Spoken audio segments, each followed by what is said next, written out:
Tigers baseball on Fox Sports Detroit is presented by Bell Tire.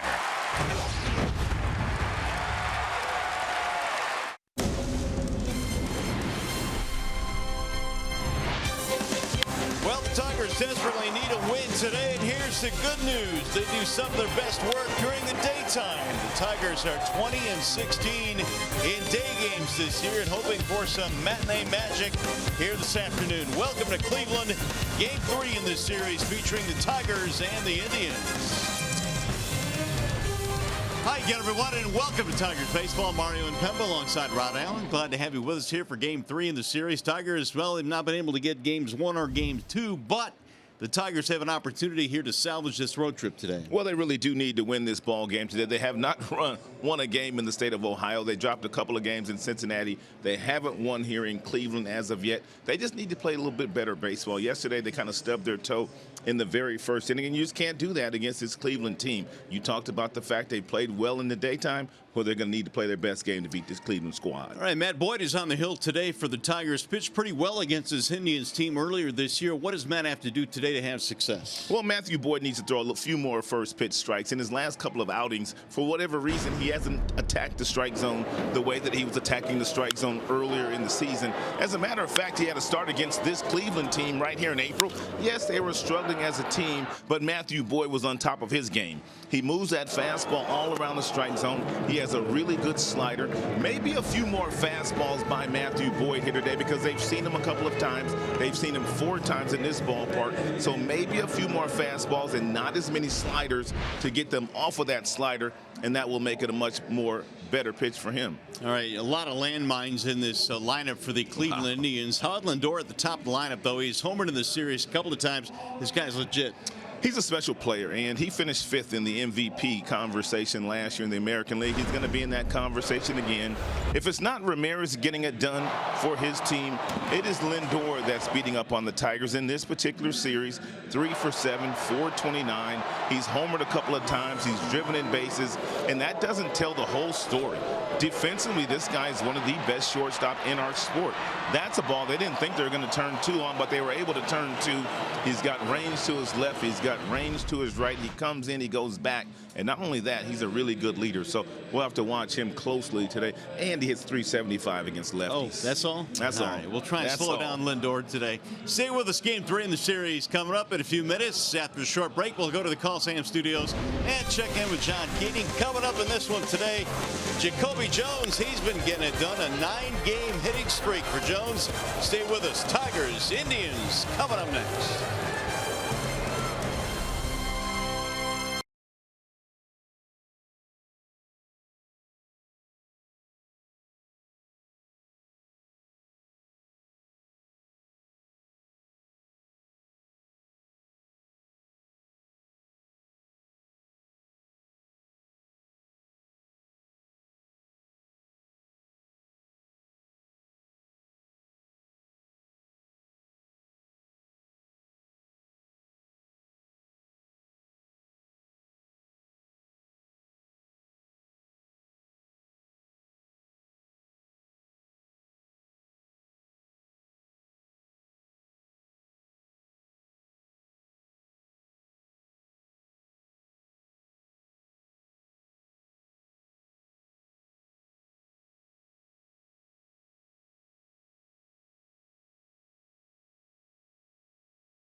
Field here for the final game in this series, and we'll check out the Tigers starting lineup presented by the Southeast Michigan Ford dealers. The Tigers, not many changes today. They've got Leonis Martin leading off, followed by Candelario and Castellanos. Vmart will DH and bat cleanup. Then Nico Goodrum, John Hicks back at first base today. McCann, Iglesias, and Jacoby Jones rounding out the Tigers starting 9 here this afternoon.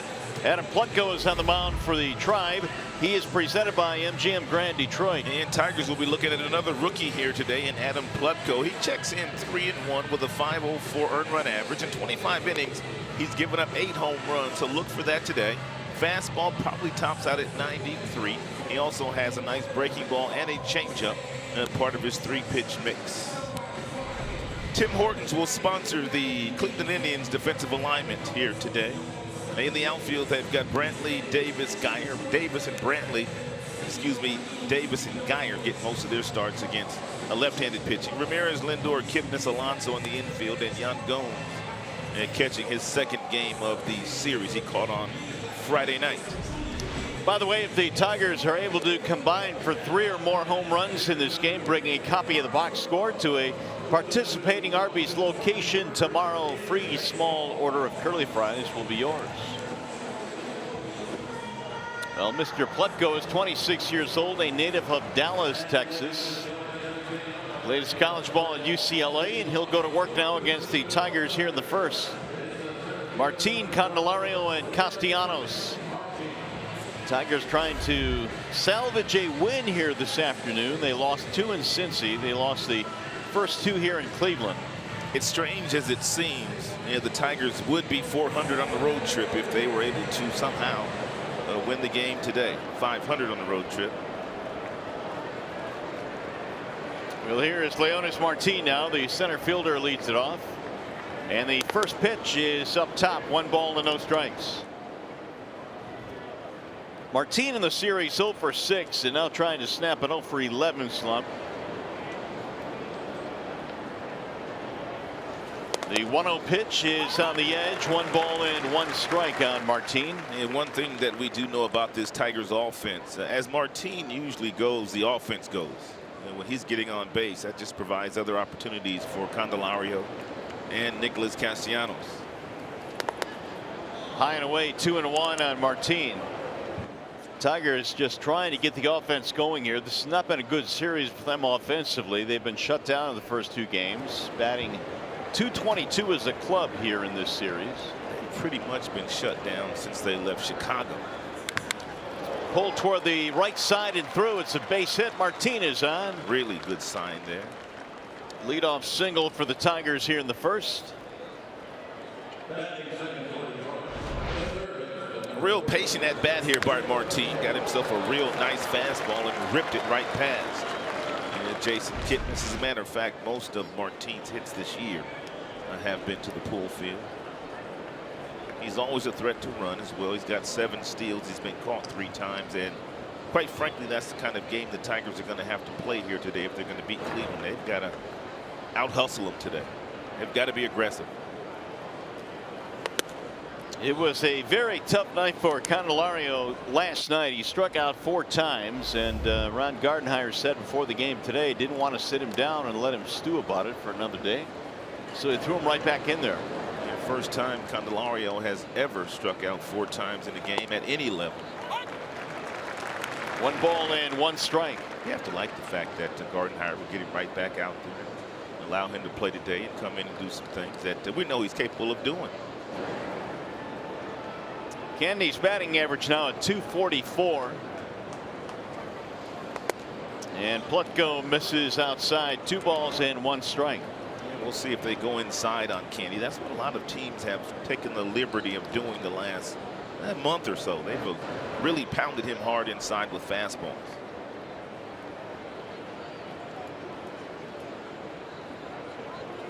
There you go. The 2-1 pitch. Popped up foul, back out of play, and the count levels now 2-2. Candelario is due for a day off. In fact, Gardenhire wanted to give him today off, but because of the 4 strikeout performance, wanted to shove him back in there. Usually 2-1 Yeah, the pitcher is not going to challenge that hitter inside with a fastball, but as I just mentioned, that's where they've been trying to get Candelario out a bunch.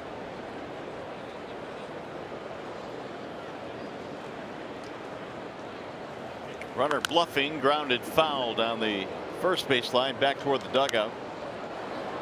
Martin, couple of hard steps towards second, put on the brakes. 11 homers this year for Candelario. He, of course, had that dramatic home run against Cody Allen in the 12th inning earlier this year at Comerica, which gave the Tigers a walk-off win. Runner again bluffing, and Plutko misses outside. Run at full now, 3-2. And Plutko at least doing a very nice job up until this point at making sure that Martin does not get a good jump off of first to steal second, and trying to keep his double play in order.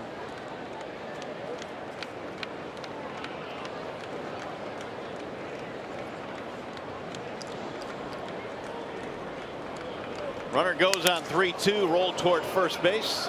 They're going to go to second, not in time there, and now safe at first base. No way, did he do that? Is Candelario. Unbelievable that Yonder Alonso would go to second. Are you kidding me?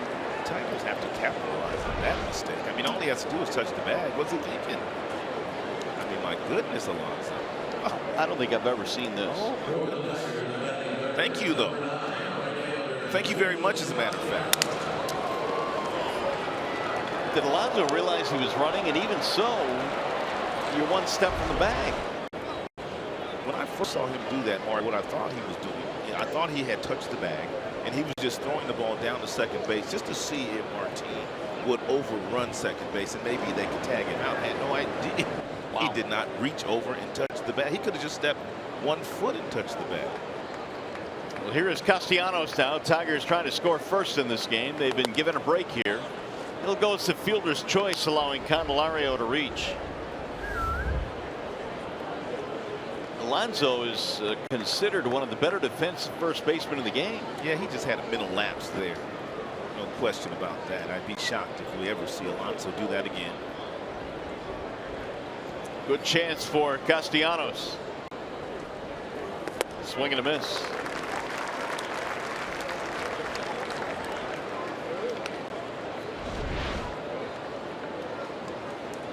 Good breaking ball there thrown by Plutko. It's a slider. He's got a good slider. He's got a changeup. He's got a curve. He also has a four-seam fastball that he really likes. Average heater about 91. He'll get up to about 93 here today.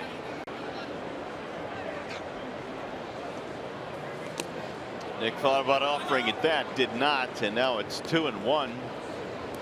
Plutko falling behind on hitters early in this game. And Nicholas has a total of 90 hits already this year, and 49 of those have been on off-speed pitches. But yet, Plutko continues to and throw off-speed pitches up there to Nicholas. Let's hope he makes a mistake with one of them.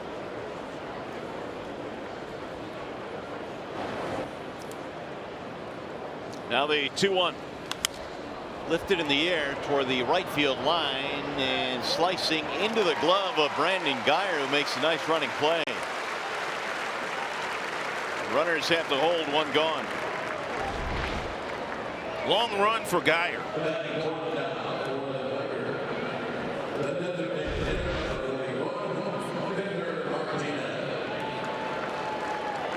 That'll bring up Victor Martinez. Plutko is falling behind all three hitters so far. We'll see what Vimar does here. 1 for 5 in the series, couple of double play balls as well.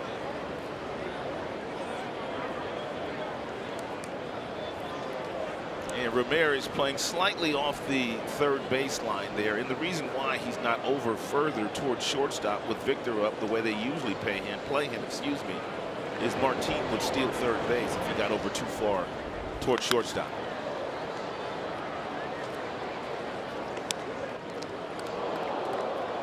Vimar is 1 for 5 in the series and batting .243. Tigers trying to capitalize on a mental error by Yonder Alonso here in the first inning. They have 2 on.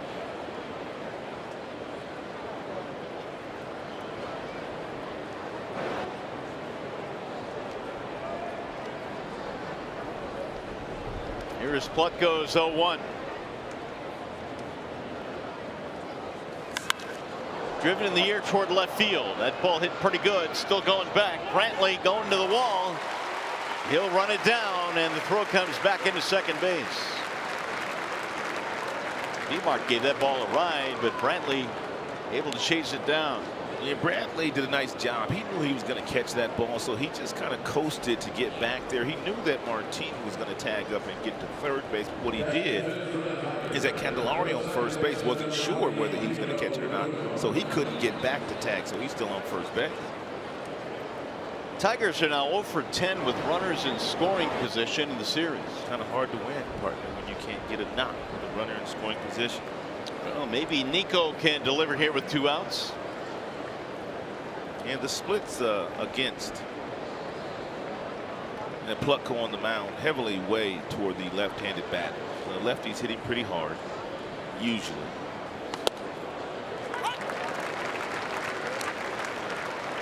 Nico is 0 for 5 in the series. They've got him at second base in this game. And when you look at all the numbers compiled by rookies this year, Nico Goodman, man, his name is sprinkled at the top of a lot of offensive categories. Top 5 in just about all of them. It's funny, all it takes is an opportunity, and Nico has gotten that this year. Here's some of the numbers on Plutko. Righties 170, lefties 340 with 5 homers.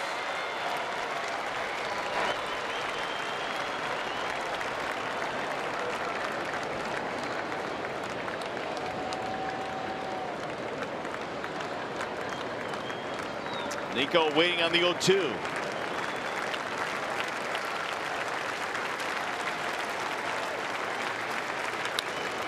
Fly ball left field. Brantley is over, and Plutko pitching out of the first inning jam. No runs, a single, 2 left. Matthew Boyd will take the mound for Detroit.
And Matthew just needs to do a little bit better job here today with his first pitch strikes, which allows him to expand the strike zone. If he does that, he'll be able to have success against the Tribe. He has pitched well in this ballpark as well.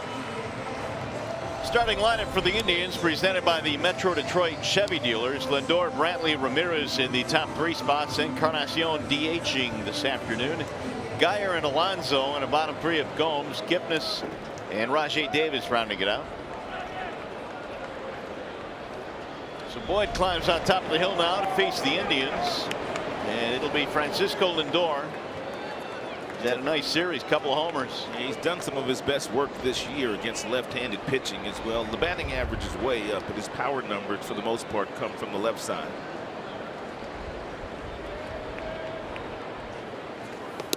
Lindor looks at a strike. Homered again last night and now has 17 home runs, all from the leadoff spot. Only Mookie Betts of the Red Sox has more homers in the #1 spot in the lineup. Straight foul out of play, 0-2. The ball that he hit out of the ballpark last night, I don't know how he was able to hit that ball where he hit it. And the ball was nearly at his neck. And he hit a line drive home run to right field. He'll drive this one in the air toward left. That ball is hit hard and it's off the middle of the wall. Lindor is on his way to second base and he's in with a rocket double to start the first.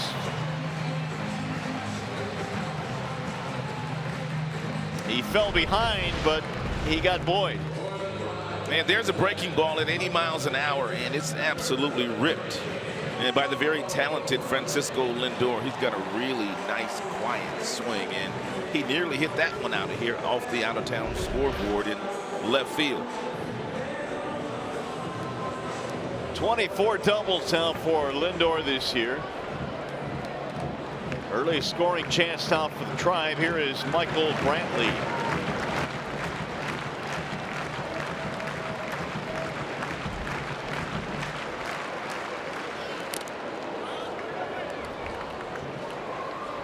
Brantley 1 for 7 with a double in the series. He has always been pretty good against left-handed pitching, even though he is a lefty. 284 this year versus southpaw. And Michael also a really good team player.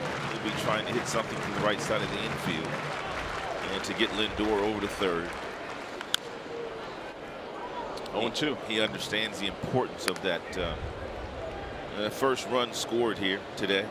You could see on those first 2 swings as well, he is doing just that, trying to hit the ball to the right side. No doubt about that. He's kind of your perfect #2 hitter because he has such great bat control. He can take a pitch because he never strikes out. He can let the guy steal with that. Be Lindor. Just a really nice #2 hitter. Swing and a miss, and Boyd strikes him out on 3 pitches. Outstanding pitch by Matthew Boyd. Good slider. He buried that slider down and away from Brantley. Oakland University brings you the Tigers starting defense. And Jones, Martin, Castellanos in the outfield. Third to first, the infield reads Candelario, Iglesias, Goodrum, and John Hicks back in there after getting a day off yesterday. And James McCann, well, he's caught all 3 games of this weekend series here in Cleveland. Yeah, he has. He's out there again today. Here is Jose Ramirez.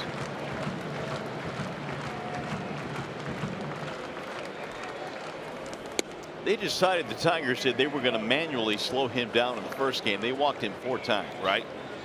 So they gave him no chance at all. In the ball game yesterday, singled in a run in the first. Well, here's a situation right here too where I wouldn't mind if they walked him with that base open. 1 out. He's already proven what he can do when runners are in scoring position. He's driven in 51 runs. He's got a ton of doubles. He's killed Tigers pitching. I would do that and play for the double play off Encarnacion's bat, who leads the team with 8 double play balls. Hopefully Matthews is smart enough not to let this dude beat him right here. 2-0 on Ramirez. And Matthew is a college graduate. Actually, I don't know if he graduated, but I know he went to college. He went to college. He absorbed at least something in the 3 years at Oregon State. Here's the 2-0, and he'll take a swing and foul it off. Weak contact there by Ramirez. Good pitch, though, by Boyd. I mean, anytime you get yourself in a 2-0 count, it's dangerous to throw Ramirez a fastball, so he pulled the string on him. And Ramirez was out in front of it. That's how you get soft contact off bats like Ramirez. You change speeds in fastball counts.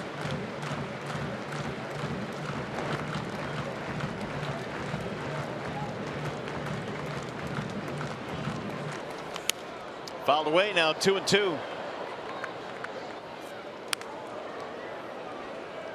I don't know what he'll do here, but the pitch of choice might just be another fastball. I mean, it's the last thing Ramirez is looking for.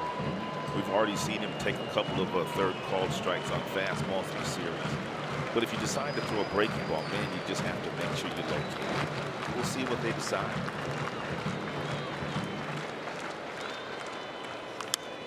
Fouled away again. Went breaking ball. Had him folded out in front. Ramirez this year is on course for another monster year. He's on pace for 48 home runs and a total of 110 RBIs if he continues to swing it at the pace he has established already.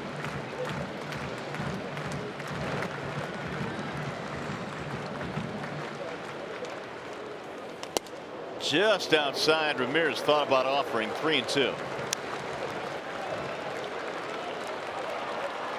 Where he's done a lot of his damage this year. 7 home runs in the first inning, tied for second in the major leagues. Well, just another reason to make sure that you don't let him beat you here.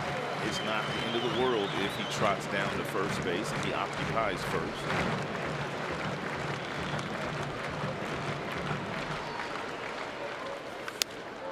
Little pop-up third base side for Candelario, and Boyd is able to get Ramirez. There are 2 gone.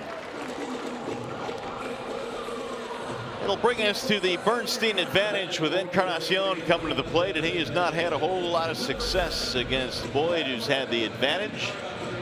3 for 21 with 9 strikeouts. That was a really nice pitch sequence by Matthew Boyd to Jose Ramirez. He did not throw him 1 strike, and he was able to get him out. Everything was way in, way off the plate, kept him off balance, but Ramirez was antsy and wanted to drive that run in, therefore popped up. Nice pitching sequence by Matthew. Check swing, strike called on Encarnacion.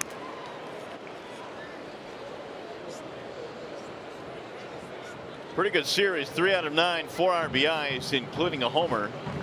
2-run shot in game 1 for Encarnacion. Encarnacion only played in 1 game when the Tribe were at Comerica Park a few weeks ago. He's battling a stiff back, I believe, at that time. Ripped down the left field line. That ball is going to get down. Fair ball and go to the wall.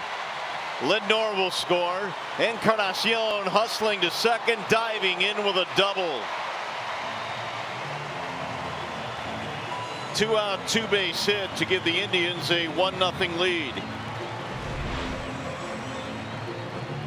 And that's another breaking ball, and it's inside to Encarnacion, and he ripped the ball off the left field gate.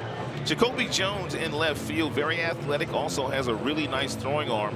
He makes his play close at second base, but the Tribe get on the board first. What kind of slide was that? I didn't notice that. Encarnacion. He skidded to a halt. He's lucky he didn't scrape his chin. Yeah. Usually you'll see a face plant. Oh, his teammates, you know they're giving him the business right now. Wait till he gets back in that dugout. Geyer swings and misses. When you have won 6 games in a row and you're in first place and having as much fun as the Indians are having, when somebody has a slide like that, I mean, it's not going to be the last time he hears about it today. Apparently the infield is still a little bit wet. That's a great point. Early on in this game, so he came to a screeching halt just as he got to the bag. And Edwin doesn't ever slide head first. He doesn't run fast enough to slide head first. That's part of the problem too.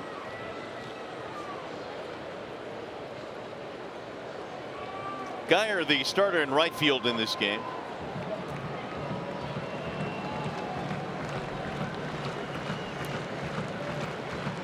Here's the 1-1 for Boyd. 1-2 on Geyer.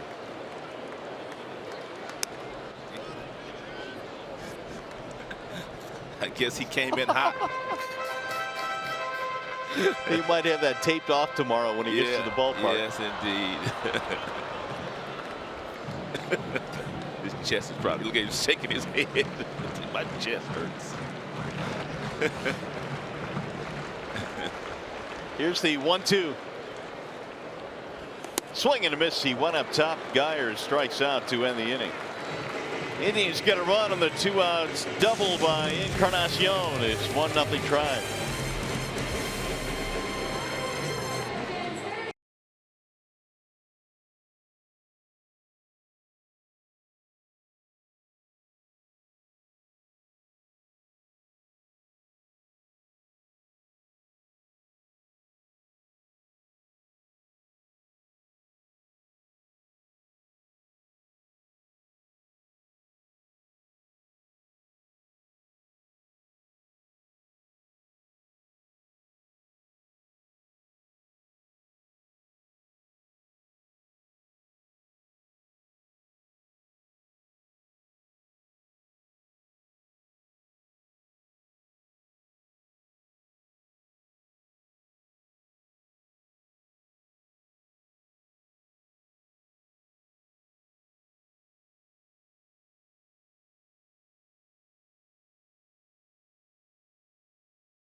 C-Day, Willie Horton, 1968. 50th anniversary bobblehead courtesy of Dunkin' Donuts. 866-66-Tiger. If you'd like more information. John Hicks starts it off for the Tigers here in the second, and eerily similar last night. The Tigers had something brewing in the first inning. They loaded the bases but could not score. Here in the first today, 2 on and could not score. Hicks and then McCann and then Iglesias. There's a strike called on Big John. 0-2. They say that Plutko has nice pitchability as well. He played his college ball at UCLA. Spent 3 years there pitching for the Bruins. And we told you about the fastball, curveball, slider, and change. They don't say he's not as good as Bieber, but he also has that same kind of pitchability. Well, that can count for a lot. You don't have to be 95. Perfect example of it right there. First strikeout now for the right-hander Plutko. And he finished off Hicksy with a fastball inside after throwing him a couple of breaking balls. Most of his fastballs will be right at 90, but you can see that command was pretty good. Shane Bieber was very good at game 1. And of course Bauer was dominant last night in game 2, but Bieber fanned 9 in 7 innings in game 1. He'll make his 4th start of his career against the St. Louis Cardinals. And Cleveland travels to St. Louis today. It's going to be a good series. Cardinals and the Indians.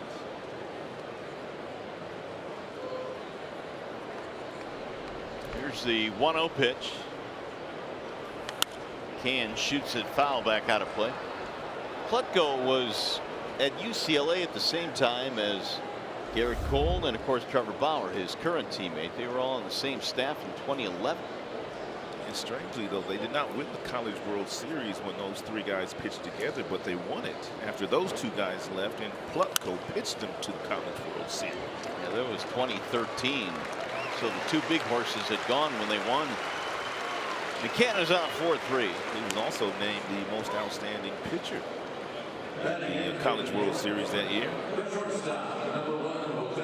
I think college players that go to programs, whether it's UCLA or, now that Arkansas is in the College World Series and Oregon State's gotten good. I mean, those types of programs where you play in front of a lot of big crowds and great competition, you get to pro ball and you've got a head jump. Yeah, there's no doubt about that.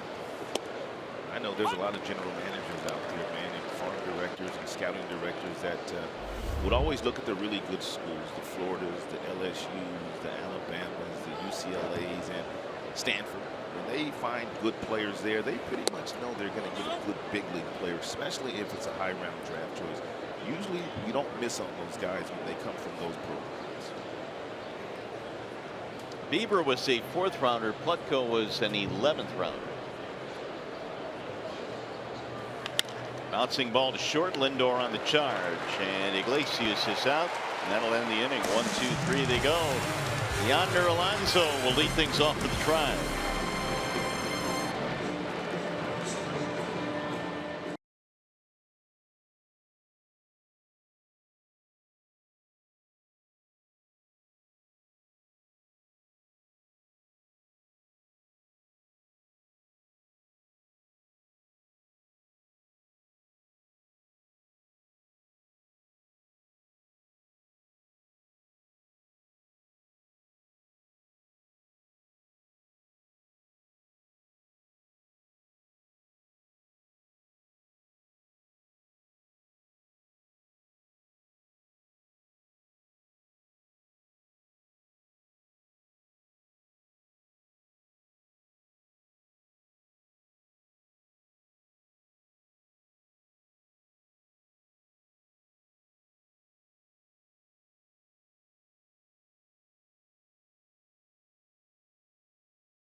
lowest opponent's batting average this season among lefties. Yeah, there's pretty good left-handers on that list. And the kid Sean Manaea of the Oakland Athletics, J. Happ, Schnell, and of course you know how good Christian Sale is, so it's nice to show up on the list with those other 4 guys if you're Matthew Boyd. He will face Yonder Alonso, Yan Gomes, Jason Kipnis here in the Cleveland second. Matthew Boyd has been really good against left-handers this year, and the reason for that, he doesn't make mistakes with his breaking ball. The slider has been a really good pitch for him against lefties.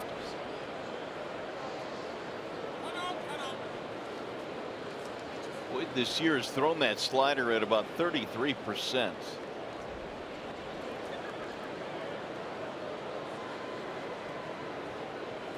And Alonso watches one dive in for a strike. Will get me over breaking ball there by Boyd. Most hitters will not swing at that pitch. If they're looking for a fastball on the first pitch, and rightfully so, you can get away with that little breaking ball if you can throw it for a strike. 5 of 6 first pitch strikes now for Boyd to start this game. Came in with really good numbers against the Indians in 5 career starts. An ERA of 2.05.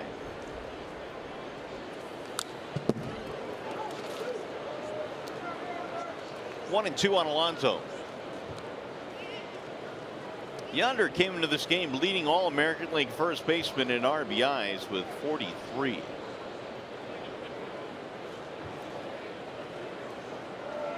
This is a nice pickup for the Indians. It kind of went under the radar, but this has turned out to be a really nice pickup for them. They lost Carlos Santana. He left as a free agent and signed with the Philadelphia Phillies really early. And they went and picked the right guy. I mean, they weren't necessarily looking for offense, even though Alonso had a career year last year. They were looking for a good first baseman as well, and they got both.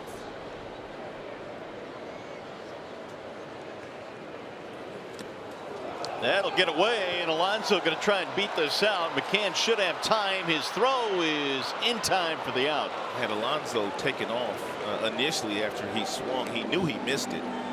He would have been safe at first base, but he hesitated in the batter's box, and that allowed McCann to get back and to make a play to throw him out.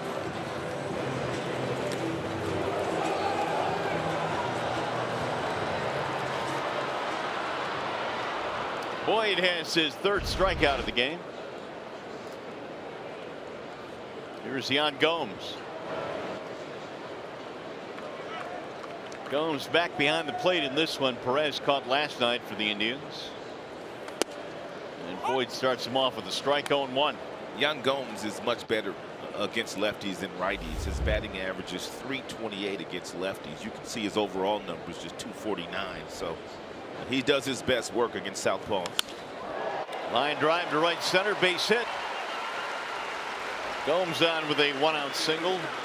Check this out, Mario. This is one of the reasons why the Tigers have had a really tough time of beating Cleveland this year. With that starting pitching they have, they've scored 11 in 13 games. They've scored first in 11 of those, and Tigers just haven't been able to come back. Not a good recipe, to be sure. Tigers had a golden opportunity here in the first with runners on first and second. Nobody out. They weren't able to score. And the Indians, they pushed their run across with 2 outs. Indians scored 3 in the first inning in last night's game. Kipnis looks at a ball outside.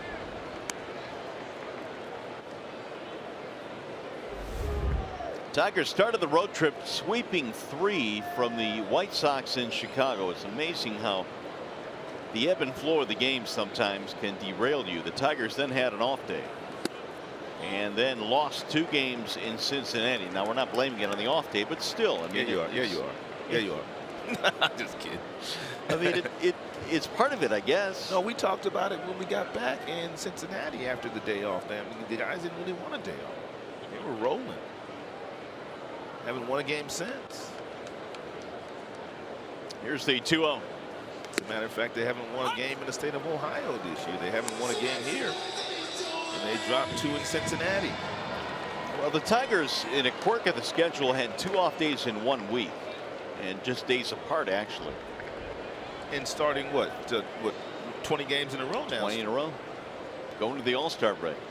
So that is something that they're going to have to deal with. And every time we bring it up to Ron Gardenhire, understandably, he really kind of deflects it because it can be used as a crutch or it can be used as an excuse. And he didn't want anything to do with that. 20 straight going to the All-Star break with no days off for the Tigers. Here's the 2-2. 3-2 now on Kipnis. I think Gardenhire's just done a marvelous job of that really all season. When the weather was brutally cold in the month of April, the Tigers were getting colded out or snowed out or rained out. It seemed like every single day. He didn't complain, so therefore the team didn't complain.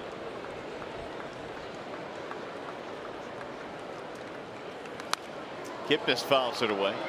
Well, so many obstacles this year for the Tigers. You talked about April. Everybody had to deal with the weather in April. But when you lose a guy the caliber of Miguel Cabrera, that really sends your lineup into a tizzy because it really affects other spots in the lineup as well. Well, they really haven't had Miggy all year.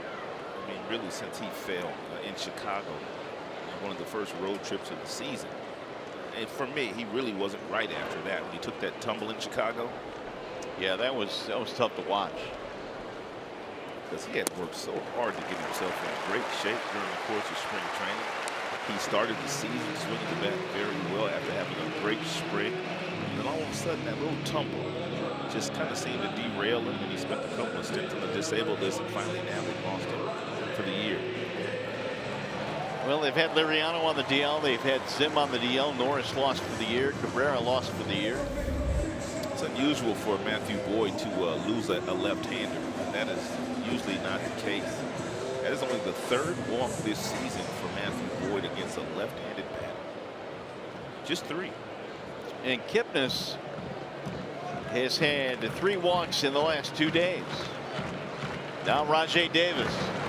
That's a good sign a lot of times, Mario, for a player that's been struggling to take some walks. It means they're starting to see the baseball a little bit better.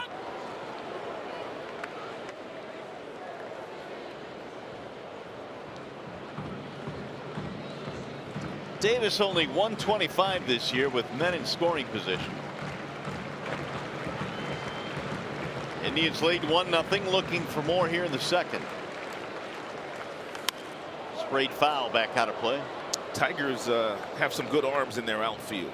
And Jacoby Jones has a well above average arm for a left fielder, and he can throw out Gomes if Gomes tries to score on a sharply hit ball to the outfield. Martin has one of your better throwing arms in all of baseball. That's how good he is in center field. And Castellanos, because he's played infield, his footwork is good. He gets rid of the ball quickly, which adds to his arm strength. Martin leads the major leagues in outfield assists with 8. He had 2 last night. He did. That one throw on Martin Castellanos was amazing. 1-2 on Davis. Little looper into right field. That's going to drop. Base hit. They're going to try and score the run. Castellanos' throw to the plate not in time. RBI single as Gomes comes in to score a looping base hit for Davis. That is the only way that they were able to score Yan Gomes there. The fact that the ball was not hit all that sharply. Castellanos comes in and does a very nice job. His footwork is very good. We just talked about that. He didn't take very long getting rid of the baseball. He had a nice throw, but it just wasn't hit hard enough.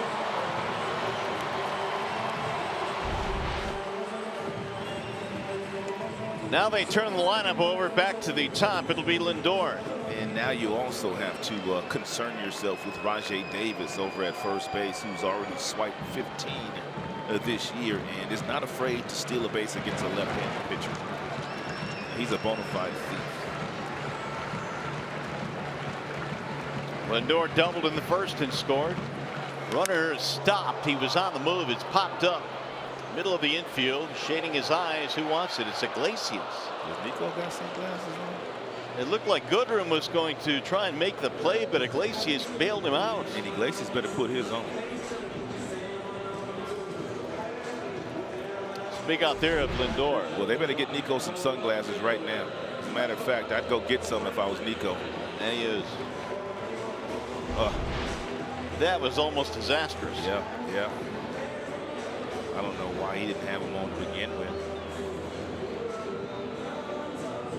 If you lose one partner and you got the glasses on, they can live with that. But if you lose one and you don't have the glasses on, you got some explaining to do. How about if you lose one when your glasses are on your hat? That's not good. That's not good either, is it? Because Ziggy's were on his hat. That's not good either. Here's Michael Brantley with 2 outs.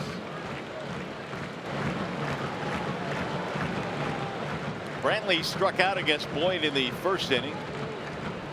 In fact, Matthew got him on 3 pitches. That'll miss inside, 1-0. And Rajay Davis had a huge lead that time. And a lot of times when you see base stealers get a huge lead, a 12 or 13, 14-foot lead, all they want to see is the best move of the left-handed pitcher. Matthew Boyd did not show him. That's a big lead right there. A really good move by Matthew. Could pick him off. Get him. Ooh, it was close. Looked like Rajay was leaning just a tad and just got back.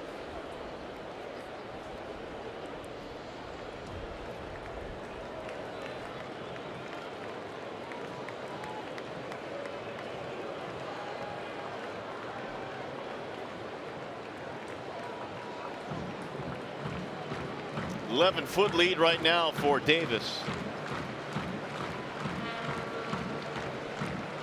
He'll draw another throw. What is considered a really aggressive lead down there, feet? 11 12 feet, 11, 10 12. feet, 11 feet is a pretty good lead.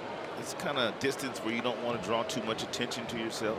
But Rajay Davis, everybody in the ballpark knows that he's going to run. So it's no secret with Rajay Davis. I mean, no secret whatsoever.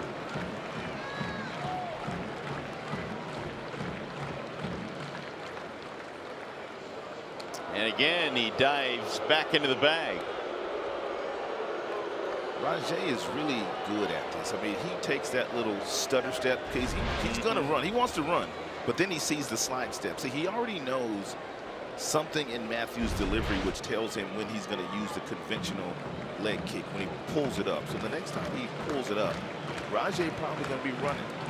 Not on the slide step, but when he pulls it up, if he pulls it up. Like there, and there he goes. Ball high, throw down to second is not in time.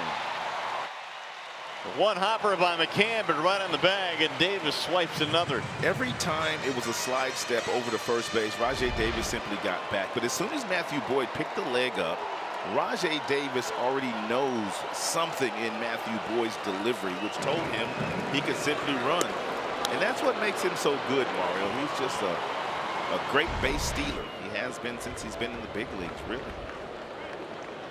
Over 400 stolen bases for Davis. And at the end of the day, though, I mean, that stolen base is not all that important because you still got to get this guy out, which you should have a nice chance of doing here with 2 outs.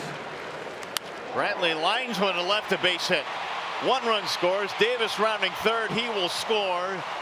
And Brantley sends a 2-0 pitch into left field to score 2 more runs.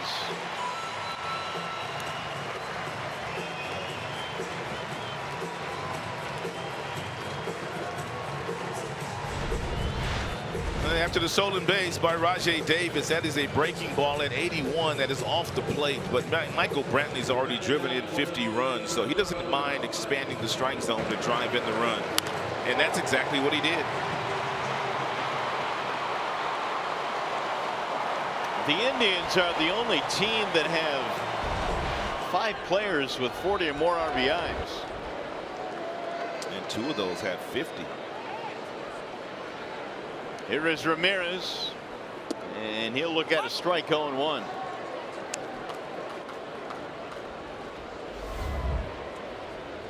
You could never underestimate the value of having a guy that can really run like Rajay Davis over at first base. And I'm not going to say that's the reason why he fell behind 2-0. Runner goes. McCann's throw is high, not in time. Another stolen base. I'm not going to say that's the reason why he fell behind Brantley 2-0. But the fact of the matter is he had to have his attention divided between Rajay Davis and also the hitter. Therefore, the hitter gets a hit. Yeah, I'm all in on that explanation. I think there is a correlation there between dividing your attention with the guy that can run. Cleveland with 55 steals now. They came in third in the American League in stolen bases. And they don't get thrown out very often.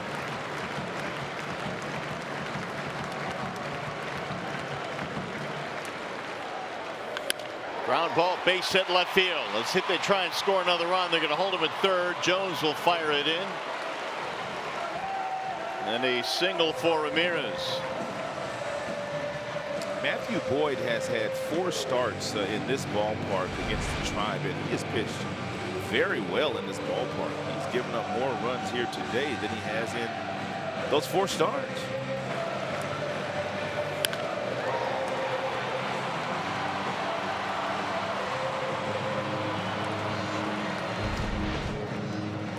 Well, Menards brings you the big money encounter entering today. 4-10 versus the Tigers in 2017 and 2018, last 2 years, compared to what he had done the previous time. So he's really heated up. How about that OPS though? I mean, that thing is nearly 1,500. Matthew Boyd in 4 starts and only given up 3 runs in this ballpark. Well, the Indians right now a hot team. They swept Chicago. They won the first 2 games in this series. Tigers catching Cleveland at the wrong time. They've won 6 in a row.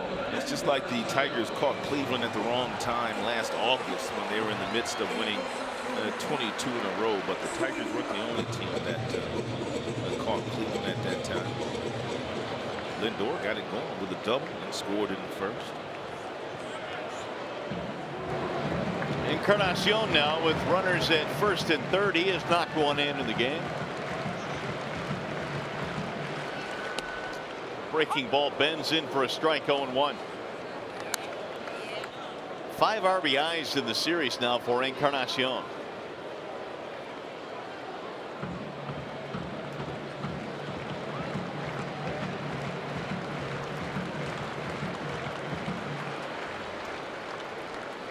Here's the 0-1.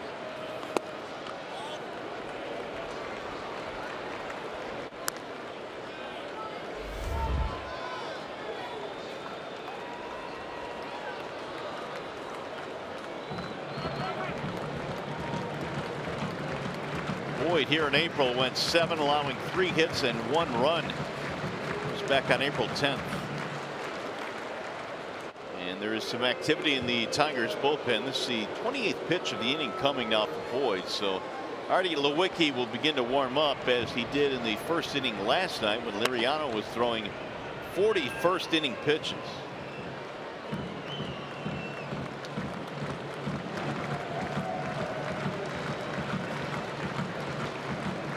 Runner breaks to second, swing and a miss, no throw. Man, this is a trap meet out there. They just keep coming at you. Another stolen base for the Indians.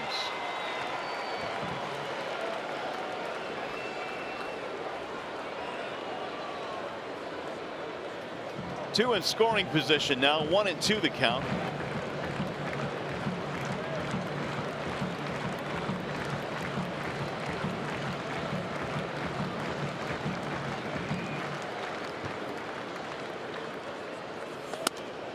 Two and two.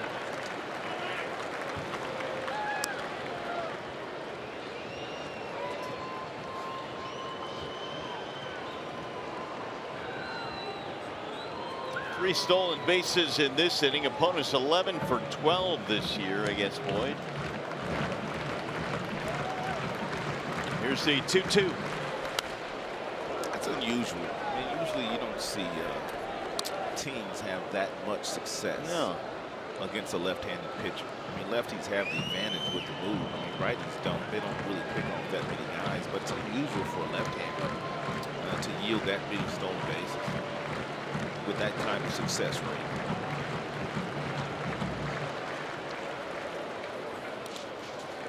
Can able to stop it now. 3-2. but I don't know for sure. But apparently they have something on Matthews' move here today, because that's 3 steals of second base, and on every last one of them has been that high leg kick. So Boyd is over 30 pitches now in this inning alone. He's gone full here on Encarnacion. Tigers are hoping for some length out of Boyd today. Last night Liriano went 4.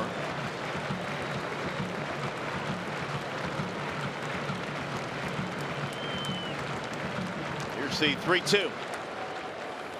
He walked him. That will load the bases.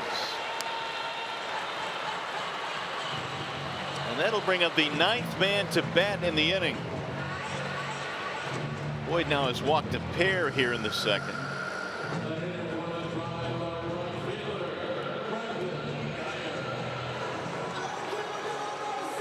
Matthew, coming off his rockiest start, gave up 5 runs in 4 innings in Cincinnati, and now struggling to get through 2 innings here today.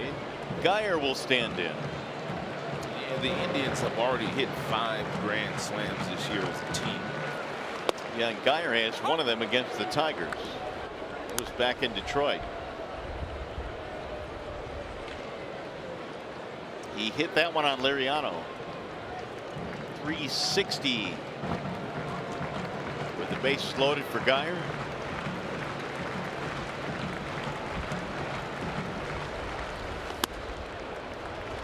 One ball, 1 strike.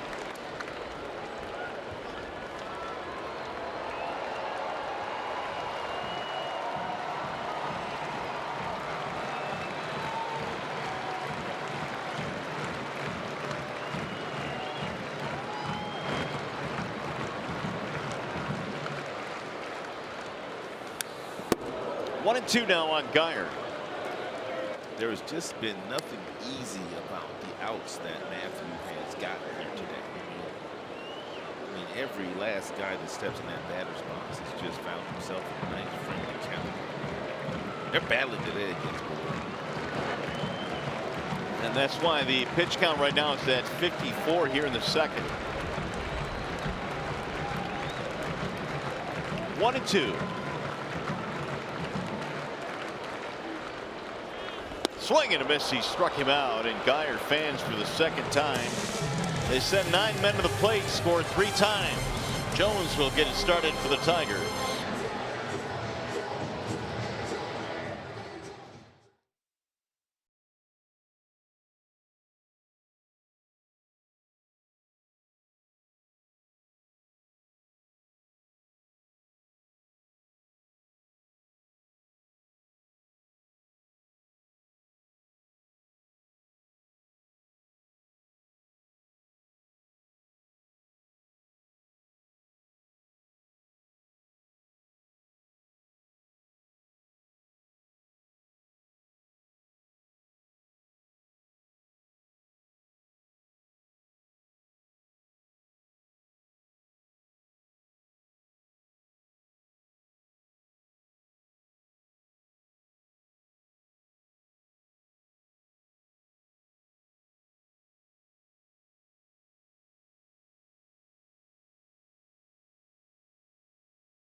Player of the game. It is presented by McDonald's. And Jacoby Jones will lead things off. 9-game hitting streak for Jacoby, in which he's batting .333 over that stretch. Plutko works it home and throws strike one in the outer edge. Jones, then Martin, then Candelario.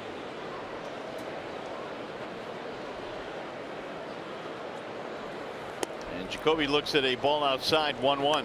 And Jacoby hit a couple of balls right past the second baseman, Jason Kipnis, yesterday. Both line drives, both balls hit sharply. And looked like Jacoby was trying to hit the ball in that direction last night. Another good swing there by Jacoby. Looked like he pulled his hands close to his body trying to hit that right center field gap.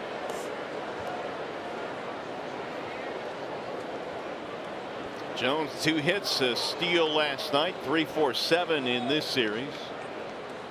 And we had a shot of Jacoby last night, very upset after he was thrown out with that attempted steal. And I was asking him after the game, when I saw him at the hotel, I said, "Well, Jacoby, were you safe?" He said, "No, I was out." I said, "Well, why are you getting all upset?"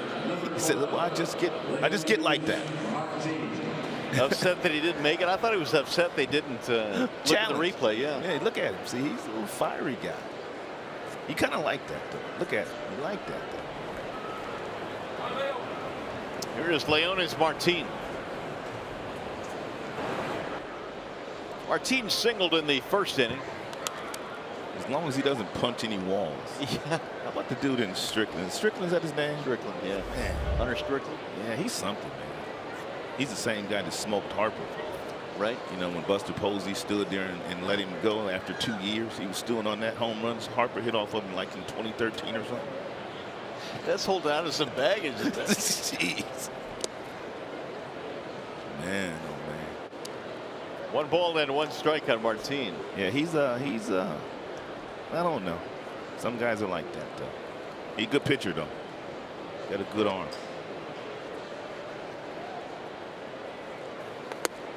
Checked it high. Did he go? Did not. My favorite are the ones where the guys come back to the bench after striking out in the big spot. They take the bat and they just start hammering the bullpen phone. Yeah. They just blow it up. Seen that a couple of times over the years. Ripped down the right field line. Foul ball. Martin nearly doubled down that line. Tigers trying to cut down on the strikeouts. They have done that a bunch in this series. 26 in the first 2 games. They have 1 more strikeout here. Now, granted, they did face Bauer yesterday, and that's one of his specialties. Here's the 2-2. Swing and a miss. And another strikeout. 2 gone. Hey, if you can't catch the games on TV, you can stream them live on your mobile device with Fox Sports Go. Download the app, take Fox Sports Detroit and Tigers baseball with you wherever you go. It's made available by Oakland University.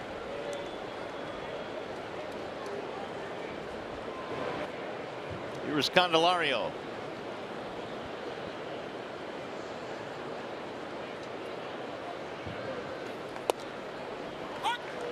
Jamer reaching on a fielder's choice in the first inning, and a ball hit right to the bag, but inexplicably Alonso threw to second to try and start a double play, and both runners were safe.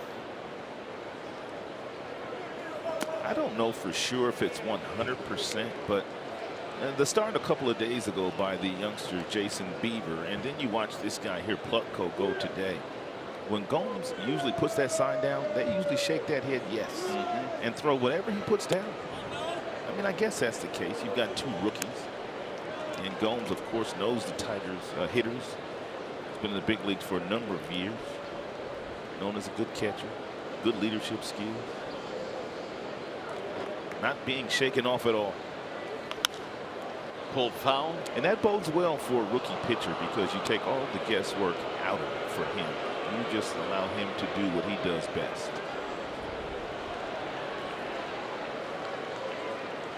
Well, Plutko has done some good work. He's retired 8 straight now under the guidance of Yan Gomes, who's leading him along. They say that used to be the issue with Trevor Bauer when he was with Arizona, and even his first couple of years here in Cleveland. He always wanted to call his own game, and he didn't rely on the catchers. But once Trevor Bauer started relying on his catchers, his game went to a whole different level.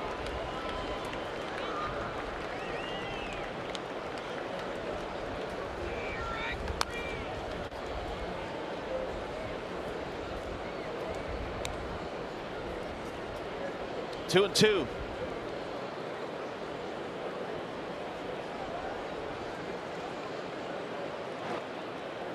The last two swings by Candelario just have not been very forceful at all. The 2-2 on the way is outside 3-2 now. He's been bothered by that sore wrist throughout the course of the year, and that's something that Candy's going to have to deal with, it appears, the rest of the way. Well, it's something that he was dealing with, Marlo, even before the Tigers made the trade to bring him over to the Tigers from the Cubs. It's something that he had dealt with throughout his career, but really hadn't hampered his ability to hit the ball with authority. He'll shoot that one to right field, but Geyer's going to run it down at the warning track, and that'll end the inning. 1, 2, 3 go the Tigers. Alonso will lead off for the Tribe.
Give them extra outs by walking them, and then you have the hitters doing what they've been able to do, driving the ball the other way in unselfish at-bats.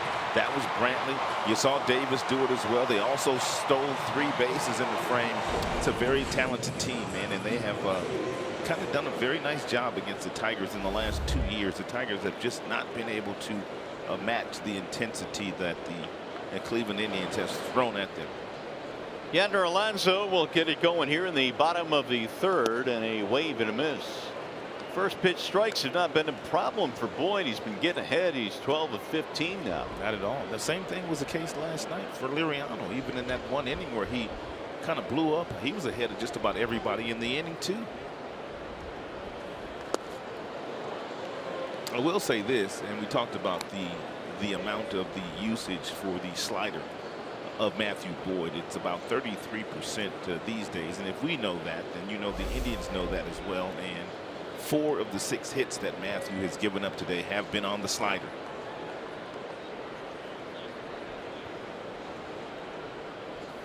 Swing and a miss, and he dusted Alonso on 3 pitches. Yeah, he was able to throw that fastball by him. He was looking for that slider.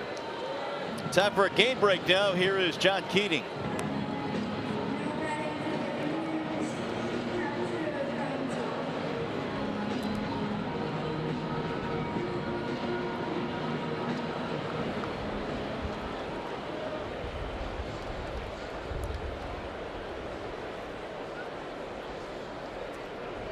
Wow. Well, Sale will do that to you. The Red Sox 51 wins to tie Houston for the American League lead. There's a strike called on Yan Gomes. Now that we're about halfway through the season in terms of games played, have you changed your mind at all on who the best team in the American League is? No. I know you had Houston, right? I still do. I still have Houston as the best team. I still believe they are the most complete team. They're the reigning world champions. Their starting staff really is as good as this starting staff here. I believe they're going to make another move as far as their bullpen is concerned, and they have a lot of all-stars as far as offensive players are concerned. It's not a perfect team by any stretch of the imagination, but for me, it's the most complete team. Yankees are good. Boston obviously is good. Seattle's playing great baseball as well. This Indians team, when it gets rolling, it can play with those other teams too. And one other thing about this Indians team, with the quartet of 4 starters that they have that are right-handed, any team that's right-handed dominant, this Indian starting staff can simply shut down. Yeah, that's a good point. I think the Indians, if they go on and get some bullpen help and maybe another bat, they'll be right there with those other teams based on their rotation. It's kind of strange to even say bullpen help for Cleveland as good as they've been the last couple of years. Well, that's assuming that Andrew Miller comes back healthy and is able to pitch the rest of the year. Right. 2-2 on Yan Gomes.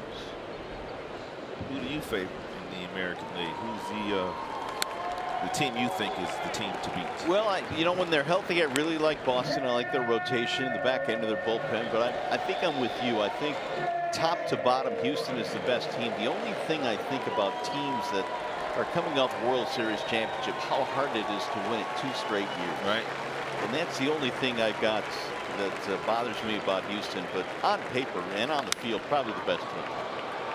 That is skied to shallow right. Goodrum going back. Nico holds it in. And the Yankees are the last team to repeat when they had the core 4 back in the 90s, right? Yep. Yeah, they're good too. But the one thing about that Yanks team, and you kind of touched on this, I think that guys like Judge and Stanton, they are prone to going into stretches where they might slump. And you never know how those kids, Gleyber Torres and Andujar, are going to perform when the heat is on in the postseason. You never know. They're good players, but you never know. They're rookies. 2 gone now for Kipnis. This was a key at bat in the 2nd frame. And when he walked Kipnis, that was a key at bat. Only the 3rd walk of a left-handed batter all year by Manfred. Yeah, because Davis followed it with an RBI hit and then a 2-run single by Brantley. 0-2 now on Kipnis. They've actually turned the lights on here at the ballpark. It is clouding up above, but no rain is predicted today. Another really nice crowd here at Progressive Field, watching their first place Indians.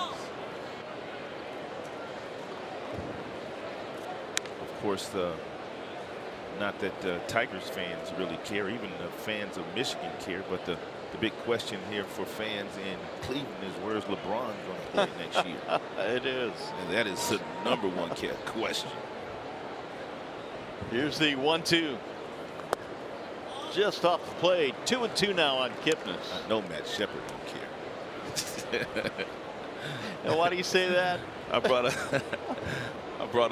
LeBron's name to Matt Shepard one day talking about something. Didn't go over well, He did said, it? I can't stand him.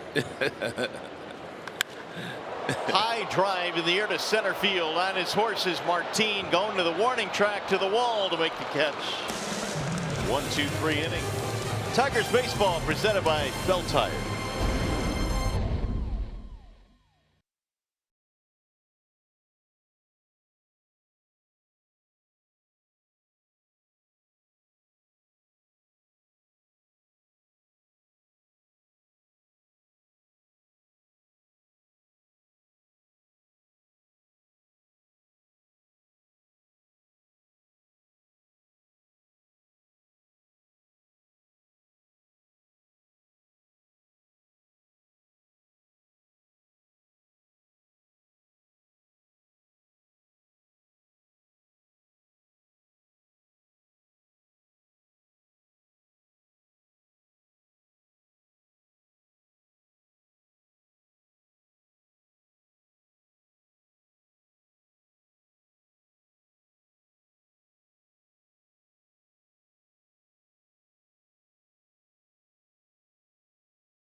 you serve or when you served, we stand ready to serve all military families.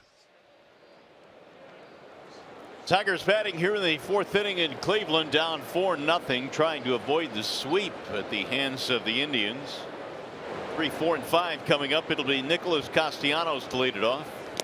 And Plutko dives one low and away, 1 ball and no strikes. Nick flied to right field in the first inning. He's 0 for 1 and now 1 for 6 in the series.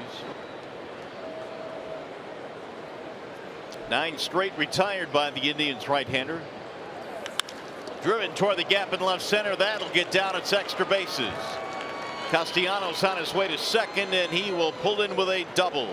And that's the 23rd double of the year for Castellanos, and it's good to see. And good to see Nicholas hit that ball hard in the left center field gap. It's a fastball as well at 90 miles an hour right down the middle, and Nicholas Castellanos had a great swing at it.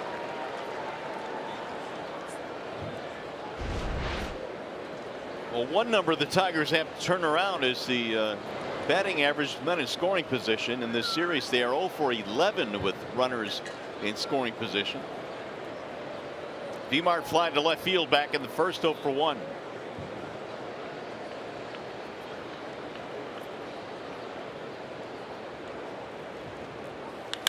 Pulled on the ground to the right side to the outfield crash. It'll get through, base hit.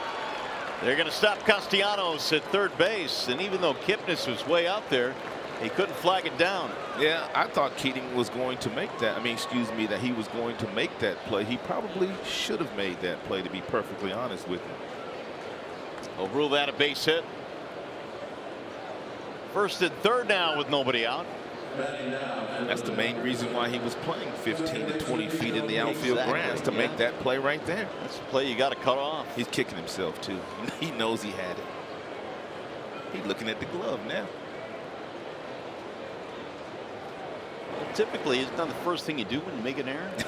Although that was a hit. Some guys will. Nico Goodrum pulled through a base hit. They'll score a run. Castellanos is in, and the Tigers put together 3 straight hits here in the fourth. 4-1 ball game.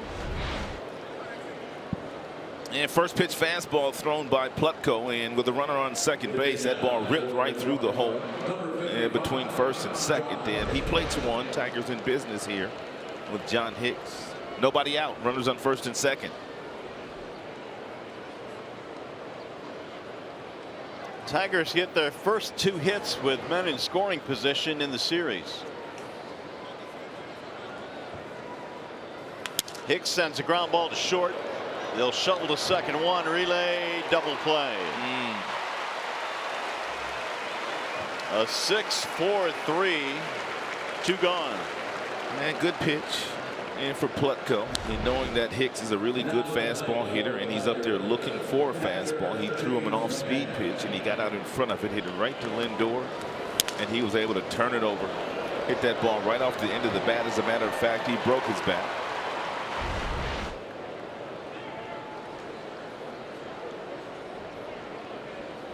That'll bring up McCann with 2 outs.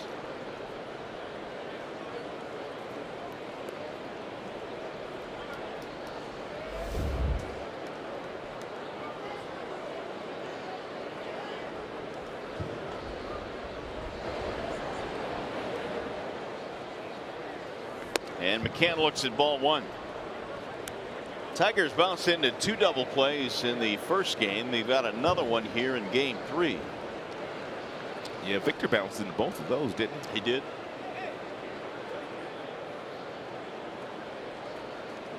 McCann grounded out his first time up. Swing and a miss. 1 ball and 1 strike.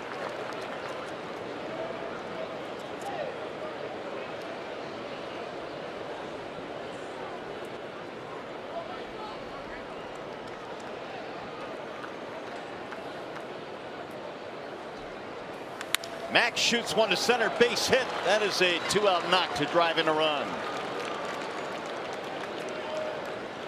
21st RBI of the year for McCann. 4-2 ball game. And Tigers with some pretty good at-bats here in this inning against Plutko. That's a breaking ball at the top of the strike zone. James McCann able to climb the ladder with his hands and get on top of that. Solid single right back through the middle.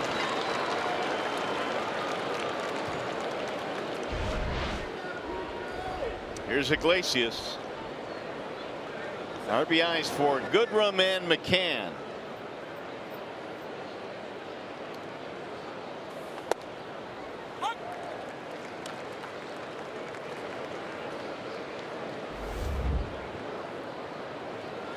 Iggy grounded to the shortstop his first time up.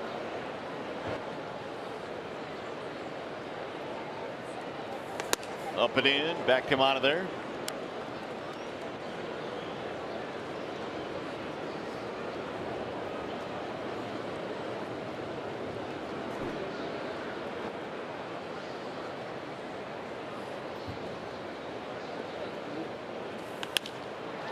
Little looper in the air to center. Here comes Davis on the run to make the catch. Tigers get on the board though. They scored 2 here in the 4th. It's now 4-2 Cleveland.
World Series Championship Series will begin tomorrow. Arkansas and Oregon State. Why is that important? Well, McCann went to Arkansas. Matthew Boyd went to Oregon State. And with both of those guys certainly rooting for different teams, you see how it shakes out. Johnny Kane has more on that. Well, James McCann told me today, I said, what's the wager going to be? He said, we'll discuss that on the plane ride home. But McCann said he's thrilled for his guys at Arkansas. It's the first time they've been in the finals in 39 years. Of course, he played in the College World Series at Arkansas back in 2009. But he said that coaching staff, those guys helped me become a better player and a better man. Matthew Boyd said of his coaching staff at Oregon State, he says he still talks to pitching coach Nate Yeskie at least once a week. Those guys were like fathers to him while he was there. So both of these guys giving a ton of credit to the men and the staffs that helped shape these guys into big league ball players. So it'll be fun to watch. Best of 3, as you mentioned, gets underway from Omaha tomorrow. All right, Johnny, thanks. It'll be fun to listen to the trash talking as well. It's certainly going to go on between Boyd and McCann. The 0-1 pitch. It's going to be the politest trash talking that you'll ever hear. I was about to say the same thing. Neither one are very well, both men are very mean. strong in faith, too. There won't be no bad words used. We just put it that way. Here's a 1-1 pitch. Grounded toward third. Candelario bobbles, has no play. It's already a very difficult play with Rajay Davis anytime he hits the ball to you. But once you bobble it, you're not going to have a play. He goes to the backhand and just pops in the glove and right back out. That probably should go as an error. Base hit. Oh, really? I know Rajay's fast, but he ain't that fast. No, I put that on E5 in my book, but I'll change that now to a single. When I was looking at the replay and the ball was in his glove when Rajay Davis was still in the hitting circle there. He was still in the crown. Well, the Indians have already stolen 3 bases. Rajay has 1 of those.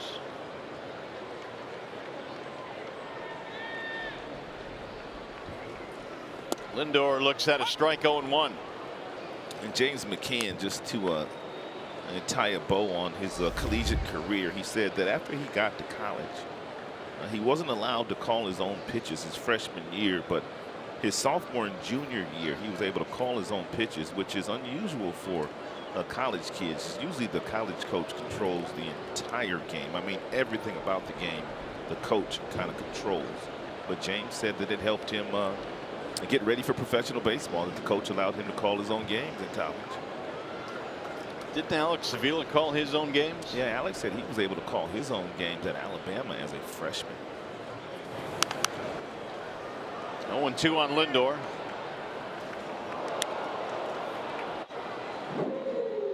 Boyd had a 36-pitch second inning, but then had a 1-2-3 third. Tigers have fought back with a couple of runs, down by 2 now, 4-2.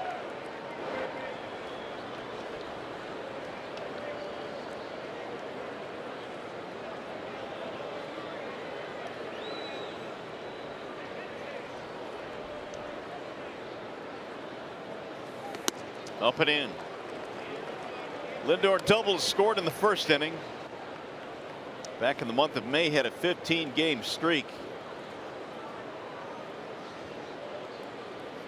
Had a huge month of May. Here's the total now on Boyd. It's 75.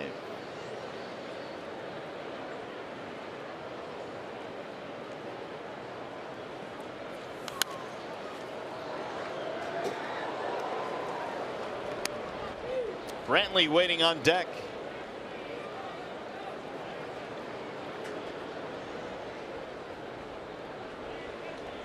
Boyd has gone to that slide step now with Davis at first. He hasn't shown him the move where he picks up the leg yet, which is the move that Rajay Davis runs on. And it's the same leg kick that most guys have run on here today with the 3 stolen bases. Put on the brakes that time. Rajay's really good at that. I mean, he is just really good at starting and stopping once he sees the slide step. And there aren't a lot of guys in the big leagues that are as savvy as Rajay is at running the bases. A lot of guys will take off and run on the slide step, but Rajay, he can detect it and then shut it back down.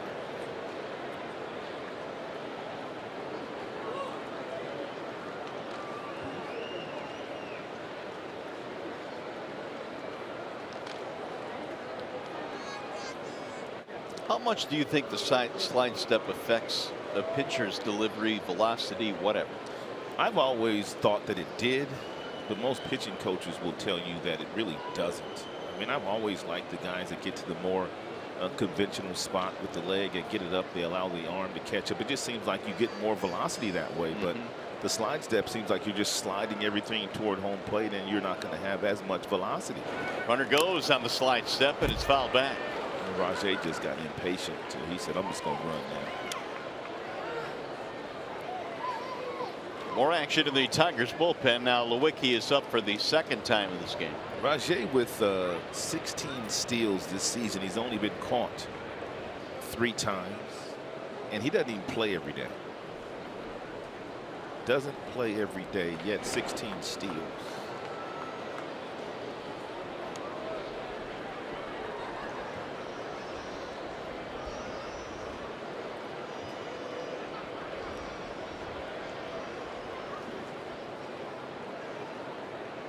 Picked his leg up that time, but he went to first. He deked him that time. He did, and Rajay went right back. Yeah, he tried to deke him that time. Yeah, the reason I ask is if the slide step has no effect at all, as pitching coaches will tell you, then you would assume that he would exclusively go to the slide step. Yeah, the one thing I think, Mario, is the fact that you don't utilize the slide step all that often. So I think some pitchers might feel better by using their natural motion, their natural delivery, because it helps them command the baseball better. Lindor skies one in the air to right field and hit well. Castellanos going back to the track, to the wall. He looks up, and that ball is gone. That is ridiculous, man. Lindor has gone the opposite way with his 3rd home run in the series. And we talked about it earlier, the fact that Rajai Davis is on first base and he gets all the attention from the pitcher. I mean, all the attention. I mean, he threw over at least 4 or 5 times while Rajai was standing there. That's the value of a guy having some speed, and that's going to be it for Matthew. It's the 2nd home run that Lindor has hit in the series that has been up and out of the strike zone. One right-handed, one left-handed. Lindor hits his 19th of the year to lengthen the Cleveland lead. That'll be it for Matthew Boyd. Tigers go to the bullpen.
Bell Tire Guy, and by Chevrolet, the most awarded and fastest growing brand the last 4 years overall.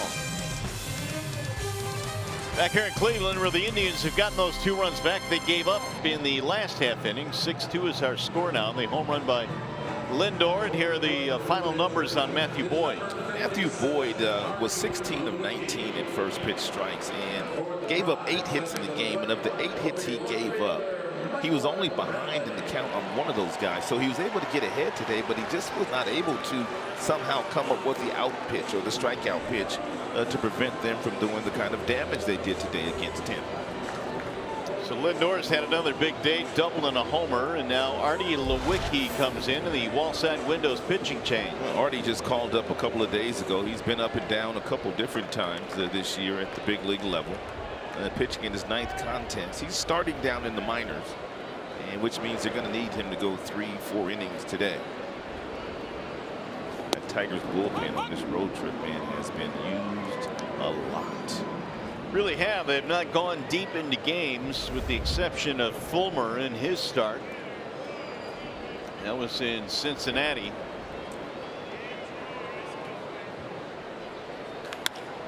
Soft little line drive right into center field for a base hit for Brantley. Hey, Fox Sports Detroit's Western Michigan University Day is right around the corner. Join us Wednesday, June 27th. Special ticket package includes a game ticket, WMU Tigers cap, and a donation back to the school. Go to purchase your package, and for more information, do so at tigers.com/WMU. 3 straight hits here in the 4th inning, and now Jose Ramirez. Single steal on a pop-up. Ball 1.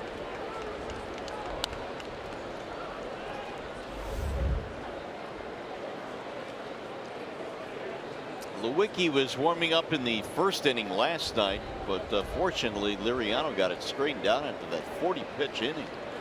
That really could have been bad. They had to go to the bullpen in the first last night. You have to be careful with a guy like Lewicki. I mean, because obviously he's starting down in the minor leagues, and then he comes up here, and then he threw a ton of pitches in that bullpen last night. He was up earlier in this game.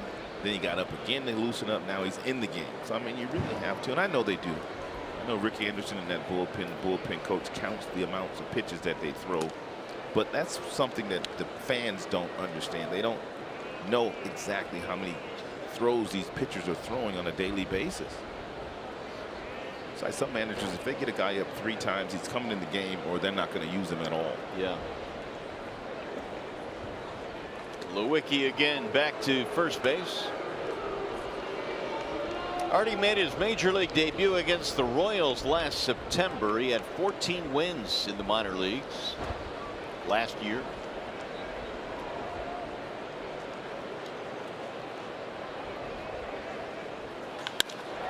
Ripped to right field, base hit. Ramirez is on again. Brantley will go to second, and 4 straight hits for the Tribe here in the 4th.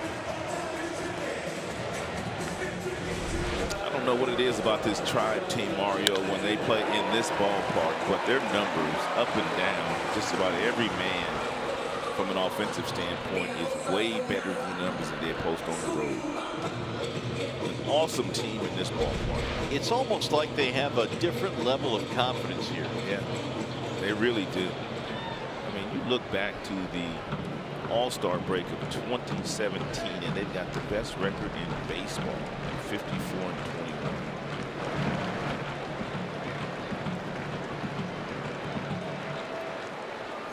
Encarnacion takes a strike. Double, walk, RBI, 5 driven in the series for Encarnacion.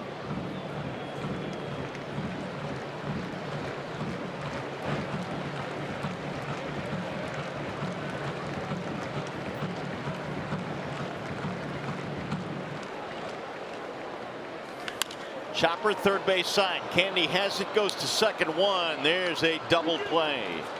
9th of the year bounced into by Encarnacion. 2 gone. It's a nice job here by the Tigers defenders. Even though they're shading him to the pull field, they've had 3 defenders on the left side of second base, on the left side of the infield, but yet still able to turn that double play on the 1-hopper to Jamer. Got it to Goodrum, and Goodrum able to turn it over. That helps tremendously. Lonnie Chisenhall will hit now for Geyer. Terry Francona plays a straight platoon, doesn't he? Righty lefty, righty lefty. Yeah. I bet that comes from up top a lot of times these days. There are some teams that are strictly by the analytics, and there are some teams that really encourage you to play the players that they think are best suited for that particular day. That's why a lot of guys are on the team. They build the team that way. Trying to drive in Brantley from third with 2 outs. 2 runs in on the home run by Lindor.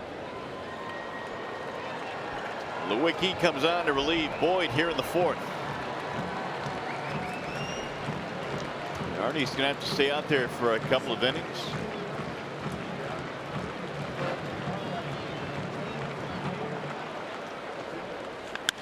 On the ground to first, glove there by Hicks. Nicely done to retire the side. 2 runs in on the homer by Lindor. It'll be Jacoby Jones to get it started for the Tigers.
At 7:10 p.m., the first 10,000 fans 21 and older receive a patriotic picture courtesy of Miller Lite.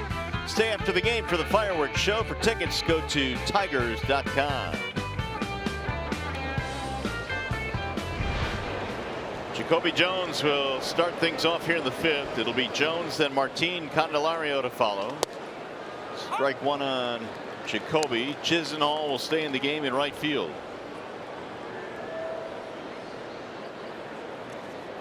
6-2 ball game. Indians have the lead. And Plutko delivers outside.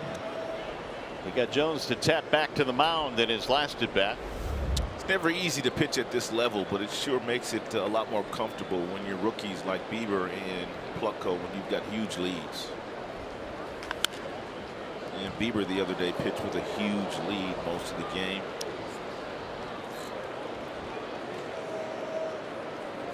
Plutko was given a 4-0 lead in this one. Tigers struck for 2 in the fourth, but the Indians got the 2 back. It'll bust outside and low, and the count levels now 2-2 on Jones. Tigers have 4 coming up at home against the A's and then back on the road. Much of the remainder of the first half will be spent away from Comerica Park.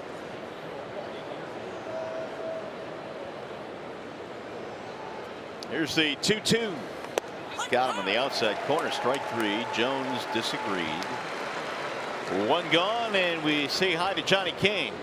Well, guys, here's a really cool call-up story involving Adam Plutko, right? We take you back to September 2016. The AAA season for the Columbus Clippers had just wrapped up, so we went back home to California. Well, it was wedding season, so he goes to his buddy's wedding. Well, while he's there, phone call starts coming through. Takes a look at it. It's the farm director for the Cleveland Indians. Silences it, thinks, you know what? I'll call him back in a couple minutes. I'll pick it up here. Drilled to center for round number 2. So he says, I'll call him back in a couple of minutes. 5-10 minutes go by. Phone call comes through again. He thinks it's just an exit interview. He decides to take the call. Farm director says to him, Adam, how quickly can you get to Cleveland? He says, I'll start running if I have to. So he tells his wife, who was there at the wedding, and his parents, I just got called up to the big leagues, guys. So he waited until the speeches were done, which was good for him, I thought, and then hopped the plane, and he was in Cleveland the next day. But what a call-up story, huh? Your buddy's wedding. You don't want to steal the thunder of the groom. See, I'd have been out there before the speeches. Well, that wouldn't have mattered to me. What about you, Rod? I'd have dipped out too. Trying to get that service time. I'd have been trying to get that extra day. That's a great story. That's such a great answer. Oh, man. Well, got to do what you got to do. The big leagues call. Here's Candelario with 2 outs, and Jamer looks at a strike. 1-1. That's a great story. I mean, you always hear interesting stories of how guys get told by their AAA managers, or AA managers for that matter, when they're going to the big leagues for the first time. So that was very creative as well. At a wedding. 2 balls and 1 strike on Jamer. Good fastball count right here for Jamer to hit in. We'll see if he gets a fastball. We'll see the kind of a swing he takes at.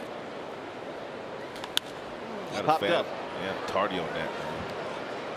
Ramirez drifting, but he holds on. And a 1-2-3 they go. Plutko still leads 6-2.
Alan Trammell and Jack Morris at a special celebration dinner Thursday, August 9th.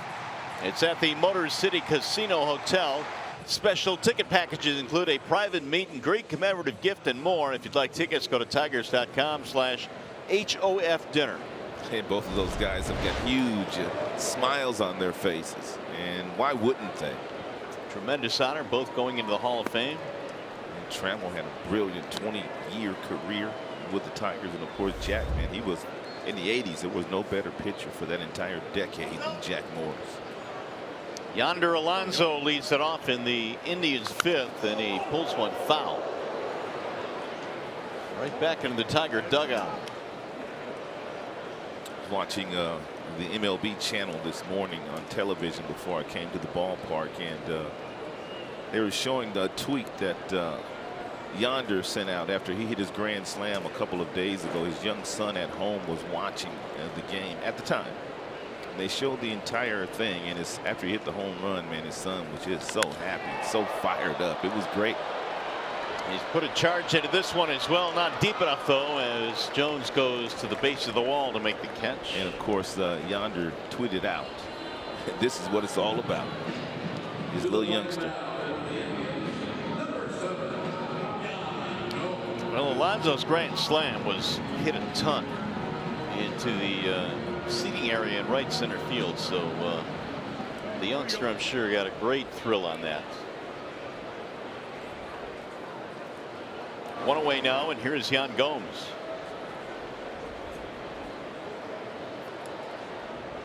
Wasn't little Liam Castellanos the other day was imploring his dad to hit one on Father's Day? On Father's Day, right? Yeah, he told his dad to hit one really far, and that's exactly what Nicholas did.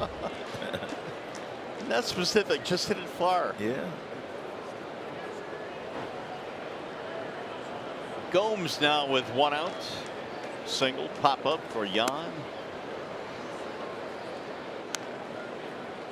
0-2. We talk a lot about the Cleveland Indians starting pitchers, and rightfully so. They're all very, very talented, but they're not as good as they are without the two catchers they have, Yan Gomes and Roberto Perez. A couple of guys that steal lots of strikes. I mean, we've been talking about it all year about how many strikes Perez and Gomes are able to get for their starting pitchers. And that's one of the reasons why the staff is good. Perez did a masterful job at that last night. Didn't he, though? I mean, there were several instances where he clearly persuaded the umpire to call it strike on a borderline pitch. That's why the hitters get so frustrated. Shallow right field for Castellanos, 2 gone. That'll bring up Jason Kipnis with 2 outs. Kipnis a walk and a fly ball. He has scored a run.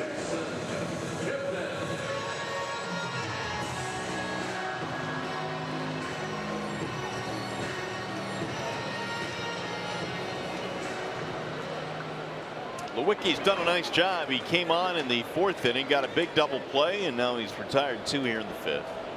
The home run by Lindor chased the starter Matthew Boyd.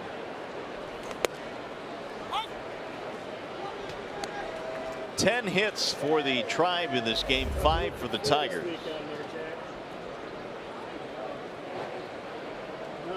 Cleveland trying to win its 7th consecutive game.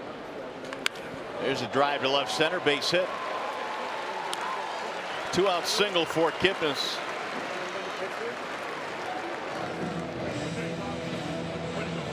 They'll keep the inning going for Rajay Davis, who's had himself a day. 2 hits, steal, 2 runs scored. Except he's not going to hit. Yeah, thanks for coming, Rajay. Tyler Naquin will pinch hit. Should have known better. He did this last night too, didn't he? He did. Brought in Naquin for Rajay and Chisenhall for Geyer.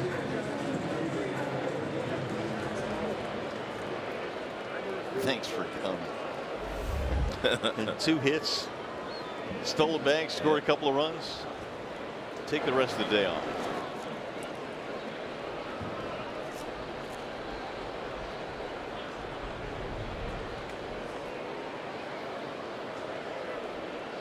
Naquin looks at a strike, 0-1. Tigers now played a total of 8 games in this ballpark. And they really haven't scored many runs. Actually, this is the 7th game, and they've scored 8 runs in the 7 games here. Wait a minute, say that again. 8 runs in the 7 games. That's it. Pop to third for Candelario. That's going to end the inning. So we'll go to the 6th inning, and it's going to be Castellanos to lead it off.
Today for the Cleveland Indians, at one time retiring 9 consecutive Tigers, has not been very overpowering today, but he has struck out 3 Tigers, got an important double play, and the Tigers only able to get 2 against him in the 4th inning. But by and large, Mr. Plutko is like a couple of nights ago when Bieber slowed down the Tigers, just kept them off balance this evening.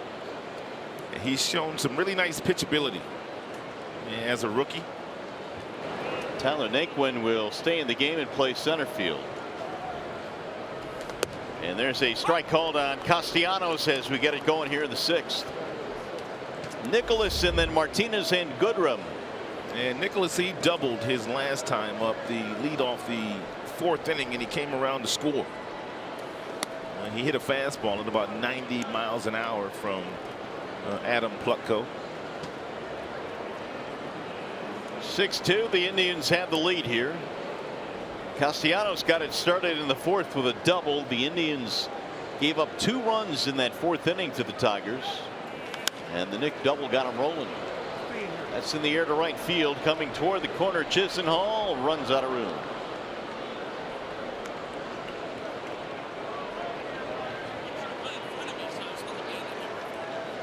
Tiger bats have been slowed down since that Chicago series. And only 5 hits in today's ball game. They bunched a few of those together in the 4th to get their 2 runs.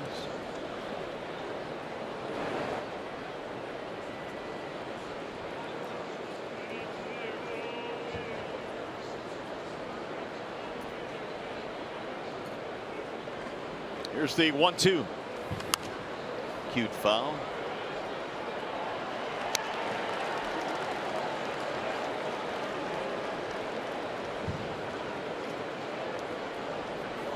Young man getting some high fives. Brought his glove. Sunny day, foul ball. Cheesing from ear to ear. He's cool today. What a gorgeous day. Perfect day, really. Yeah, really. The temperature in the low 70s at the start of the ball game today. Some nice sunshine, not a whole lot of humidity.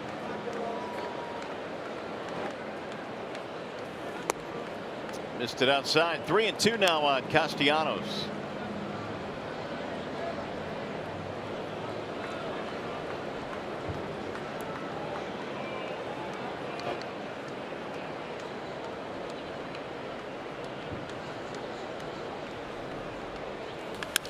Soft liner to center, base hit. He went out there and got it. Leadoff single as we bring in Johnny Kane with our Call Sam call of the game. Johnny's culinary adventures continue apparently. Well, these guys keep putting me up to this stuff. You know what I mean? Oh yeah, it's us guys. Yeah. Anyway, we're up here. I had to make sure I was getting my steps counted in today because earlier today we went in there and got ourselves a slider dog, which retails for $11 here at Progressive Field. It's a 1/5 pound beef frank, if you will, and they put mac and cheese on it, they put bacon on it, and of course you top it off with Fruit Loops. And so I remember, I think it was last season I tried one as well, and the Tigers actually got a little rally going. It tasted much better before we were down 4 runs, I can tell you that. But surprisingly, that sort of sweet sour thing, it's kind of like soul food marries your breakfast. Some soul food. I ain't never had no soul food like that, John. Well, I guess you would know. Don't be telling them stories. Okay. That ain't soul food. That's just my interpretation. That's all right. We have your cardiologist on speed dial. I'll take you to get some soul food, Johnny. Okay. All right. Next road trip, I'm counting on that, man. So Rod's not buying the fact that a hot dog with Fruit Loops is soul food. Yeah, I guess he's right. They threw you off with that macaroni and cheese. Yeah, that's what it was. All right, Johnny. All right, boys. Keep eating, man. Thanks. You got it. He's not afraid to try anything, that's for sure. Well, when you're as slim as Johnny Kane is, I mean, you've got that sped up metabolism. You can eat anything. Yeah, there's no doubt. Johnny works out like a fiend, too. Sure does. I was in the gym. We were in Cincinnati. Johnny was already there. So he had been about 20 minutes into his workout. I completed my workout. He was still going, like about 40 minutes after I left. But every time you see him, he's dripping wet, too. I mean, I'm saying, man. Johnny's in great shape. He told me he's getting ready for some kind of marathon or something. You guys are too kind. I am. Are you really, Johnny? What are you going to run? Season's end. We're going to run one up at Sleeping Bear Dunes in October. Nice. Got to get those miles in, boys. Hey, Rod. Once we go get that soul food in our next city, we'll go on a little run. I'll pay it back. Well, you can run and I'll walk. Okay. I'll walk mine off. You can run yours off. All right. Rod don't do run. He does soul food. He just doesn't do run. And I walk with the best of them now, with a little incline too. Sounds like a vicious workout. 2-2 on V-Mart here. Tigers hopefully trying to get a rally going here thanks to that hot dog that Johnny Kane ate. Dan Otero now starting to warm up in the bullpen for the Tribe. Plucko pitch count still in pretty good shape. He's only thrown 80. But nobody out, and Nicholas Castellanos already with a base hit up the middle.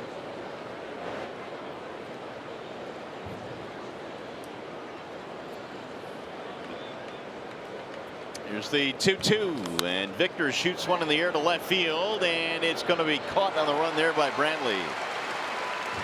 But it might drop in, but it hung up long enough. One gone. You know, something else that Terry Francona has already recognized too, Mario. It's not that he thinks that Plucko has thrown the amount of pitches that would get him out of this game, but before that hit to left field, he'd already thrown 12 in this inning. So all he's looking at is, I don't want this kid to have to throw 20, 25 pitches in this frame and me not be ready to get somebody into contest. Goodrum shoots one foul to first base. And Nico hit a bullet right between first and second. His last time up, he drove in a run. Are you also a believer in the third time through the lineup might be a little bit of a problem as well? Yeah, I think a lot of teams are in on that these days. A lot of teams that are heavily into analytics. The numbers don't look pretty for a lot of starting pitchers against opposing teams that third time through.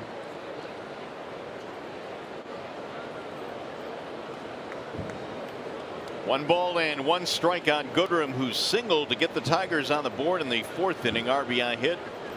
Scored Castellanos.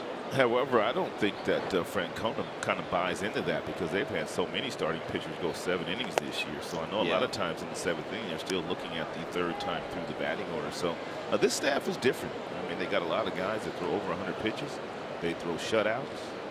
They have high pitch counts. It's kind of different than most teams.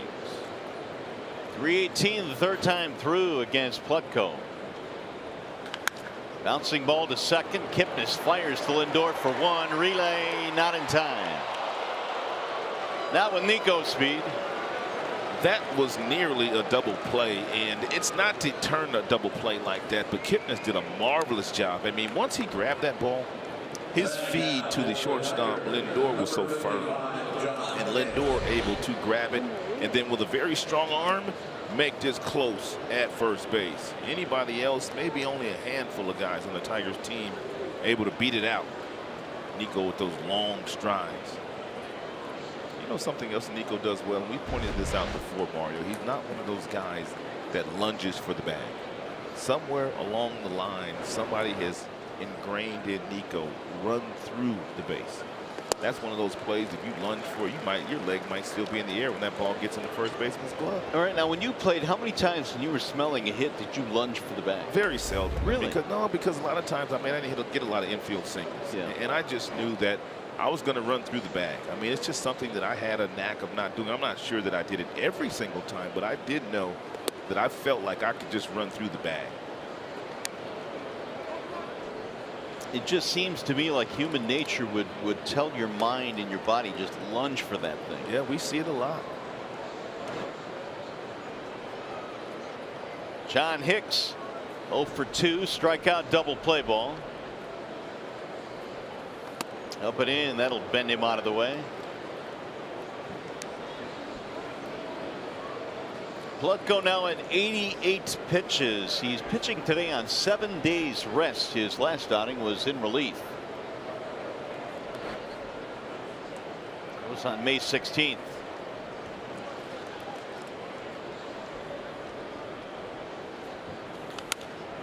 Popped up. First base side. Alonso appears to have room. Oh, and he caroms off the glove into the seats. There might be an error there. Yeah, they could possibly give him an error. He had a mental error earlier in the game that came back in the very first inning. There was a lot of wind blowing those balls down the right field line in the foul territory. And once you just start to drift and drift and drift and drift, you're not going to get to the spot to make that play. We also watched Castellanos' at bat. He hit a ball down the right field line that drifted into the first row down that right field line because of the wind that's blowing in from left field.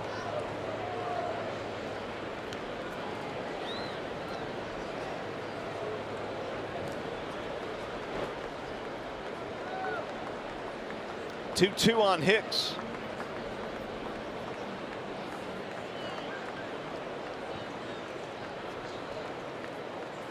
Swing and a miss. He struck him out. That'll end the inning. No runs, a hit, 1 left. Francisco Lindor will lead it off in the 6th.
Francisco Lindor.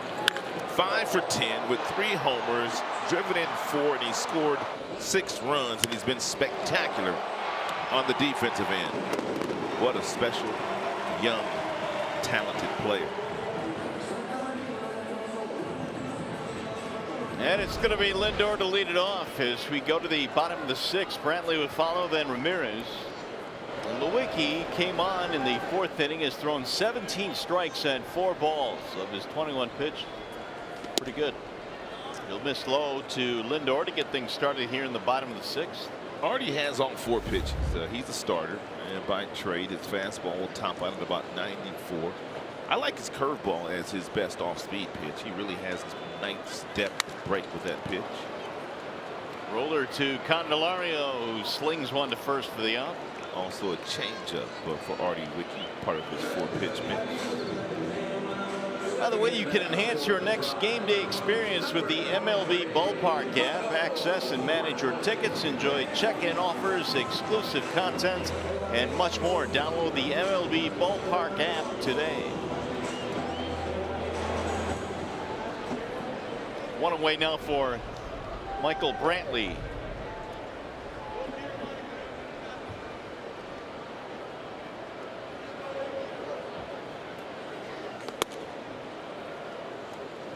Matthew Boyd had been so good against the Indians. Career and ERA just a shade over 2, but they got to him today.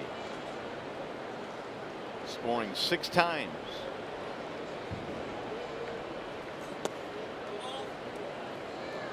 They scored twice as many runs today against Matthew Boyd as they had in their previous.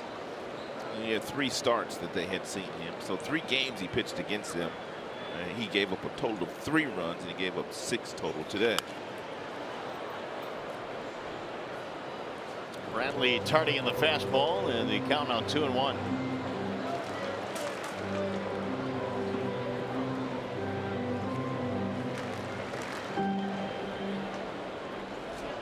Lewicki chewing up some innings here. He came in the 4th. Scoreless 5th, and now in the 6th. 3-1. Every fastball they've thrown to Michael Brantley pretty much has been up at the top of the strike zone. In this particular at bat, Michael, really good low ball hitter.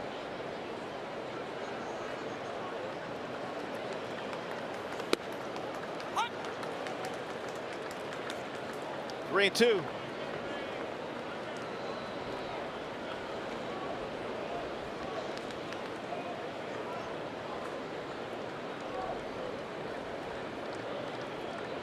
Tigers had not led in the series. 3-2 is lifted toward left, right at Jones. 2 gone.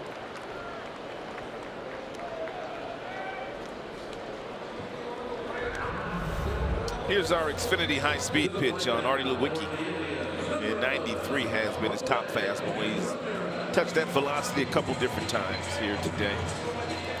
And he's gone as low as 77 with an off-speed pitch.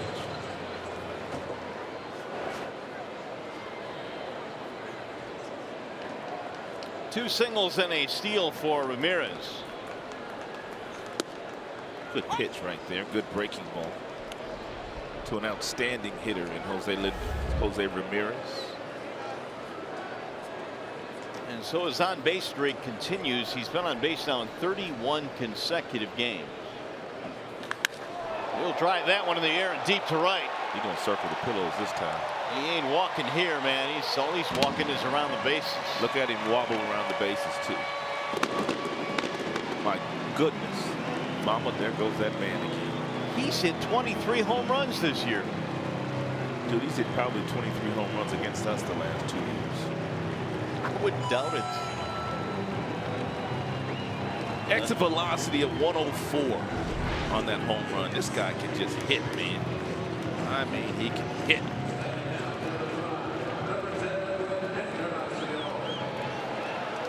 Two-out solo shot, and the Indians lead 7-2.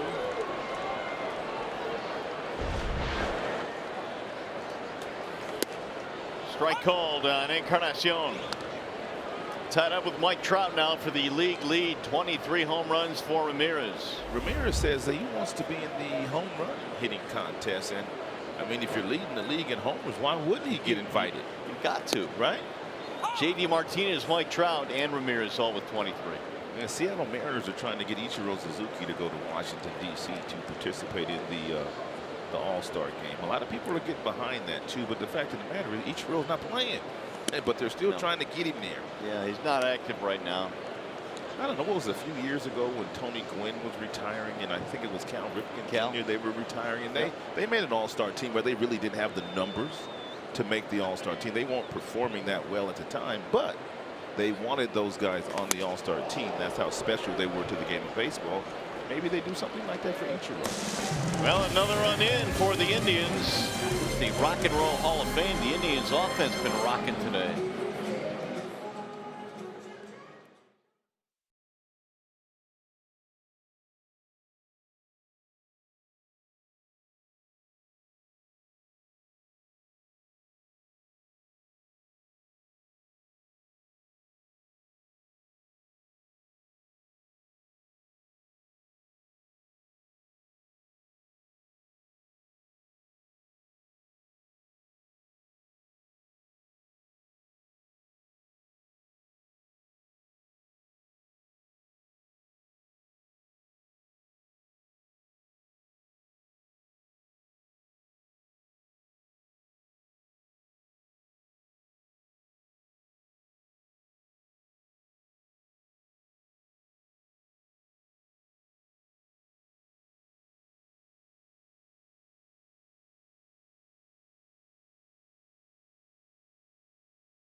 Teams out west, Houston, Seattle playing well.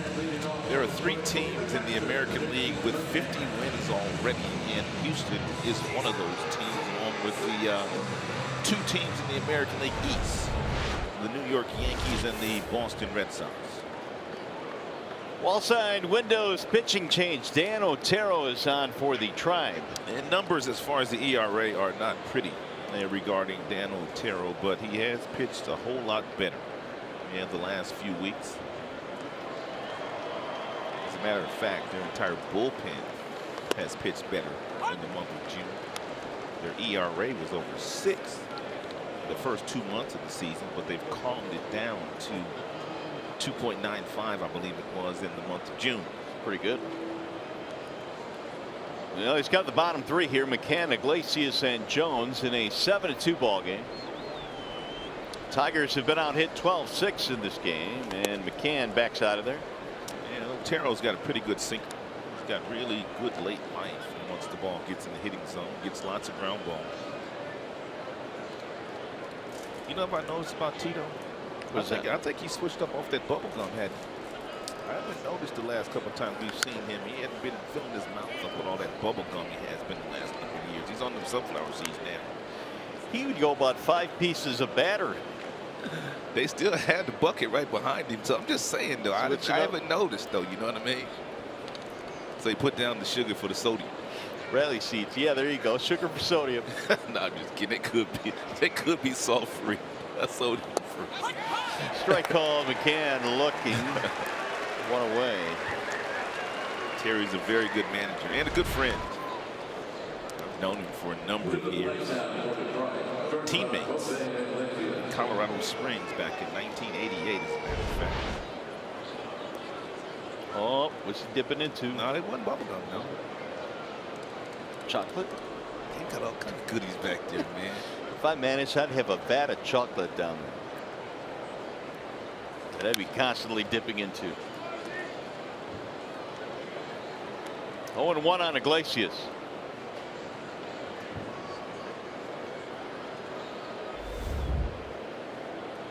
Oh for 2, ground out, fly out.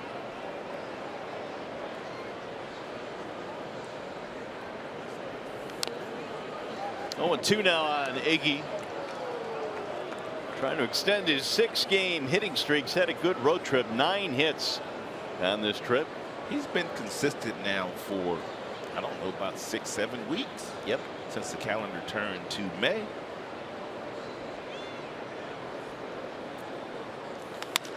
Right back to the mound, and Otero will throw him out. 2 away in the 7th. There is some more activity. The lefty Perez, who threw in the ball game last night. Was it last night? He did pitch last night. 2 away now for Jones. Jacoby, a ground out and a strikeout. High fly ball, center field, playable. Naquin is under it, and it's going to be a 1-2-3 for Otero.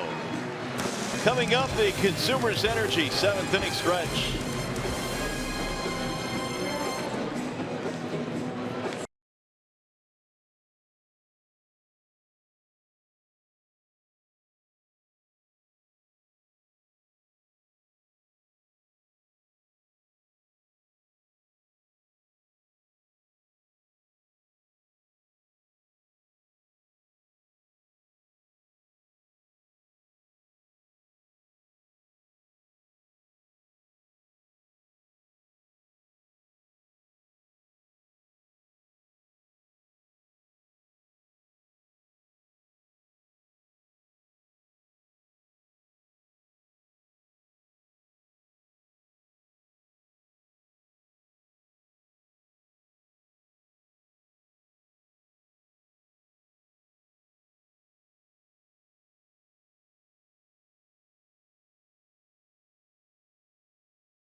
Park, Tigers A's tomorrow right here on Fox Sports Detroit. We'll have the pregame show, Tigers Live, at 2 o'clock. And look who's going to make the start. Edwin Jackson, who has certainly made the rounds. He has worn a lot of different caps, a lot of different uniforms, including the Tigers in 09.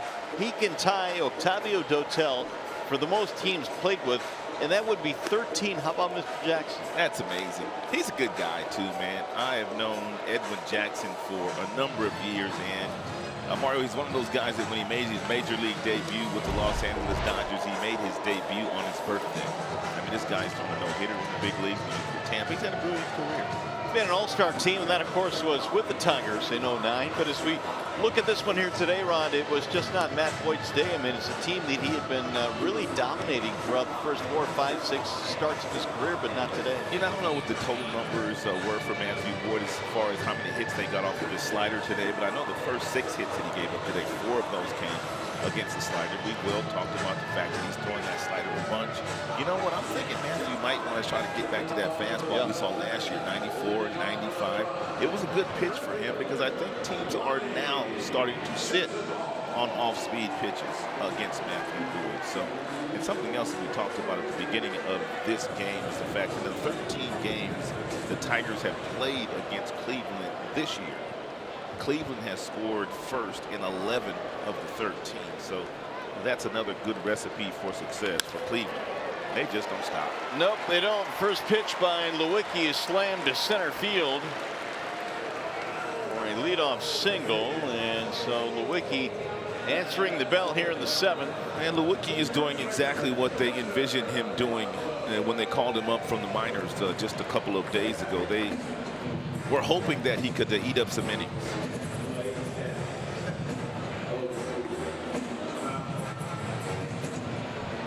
Yonder Alonso will step in. That is the 13th hit now for Cleveland. On this particular road trip alone, and when this game is over, the Tigers starters will have pitched 37 1/3 innings, and their relievers will have pitched 29 2/3. So 37 by your starters and 29 from your relievers. And you know you're going to have a rough series when that happens. You're going to have a rough road trip when you're not getting any length when you're starting pitching. Well, the other negative with that ball popped up third base side for Jamer. And Alonso is out. Tigers right now in a stretch of 20 straight going to the All-Star break, so there will not be any off days coming up for this team before the break. And so the bullpen pulling extra duty.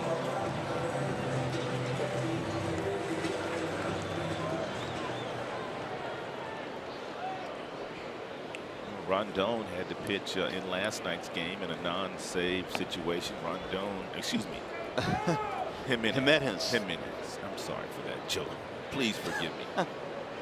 He has pitched in a league high in games so far this year. Yan Gomes, the batter. There's a strike called. Just a few days back, we were talking about Shane Green in that Chicago series, pitching in like, what, 4 games in a row? 4 in a row, yeah. He's getting a lot of rest now. He's coming into this one. Gardy said it doesn't matter what the score is, he will give him an inning here. You have to keep him fresh. You get him ready for that Oakland series. Line drive to second, throw to first, and a double play quickly ends the inning. We'll go to the 8th. Tigers baseball presented by Bell Tire.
What a bank can be. Come to Comerica. Your Metro Detroit Chevy dealers. Visit ChevyDetroit.com. See why Chevy drives the Motor City. And by Wallside Windows. We can do that. We are the factory. Back here in Cleveland as we travel to the 8th inning, 7-2. The Indians have led all day, and they're trying to sweep the Tigers. A new pitcher now for the Indians. 1-2-3 by Otero in the 7th, and now in a wall side change, it's the veteran lefty that's been around forever, Oliver Perez. Yeah, we were just commenting on the many teams that Edwin Jackson has played for. Well, Oliver Perez, he's not far behind. And pitching in his 10th game here for Cleveland. He's pitched well for them. He's struck out 80, hasn't walked a batter, and they're hitting only a buck and some change against the left-hander.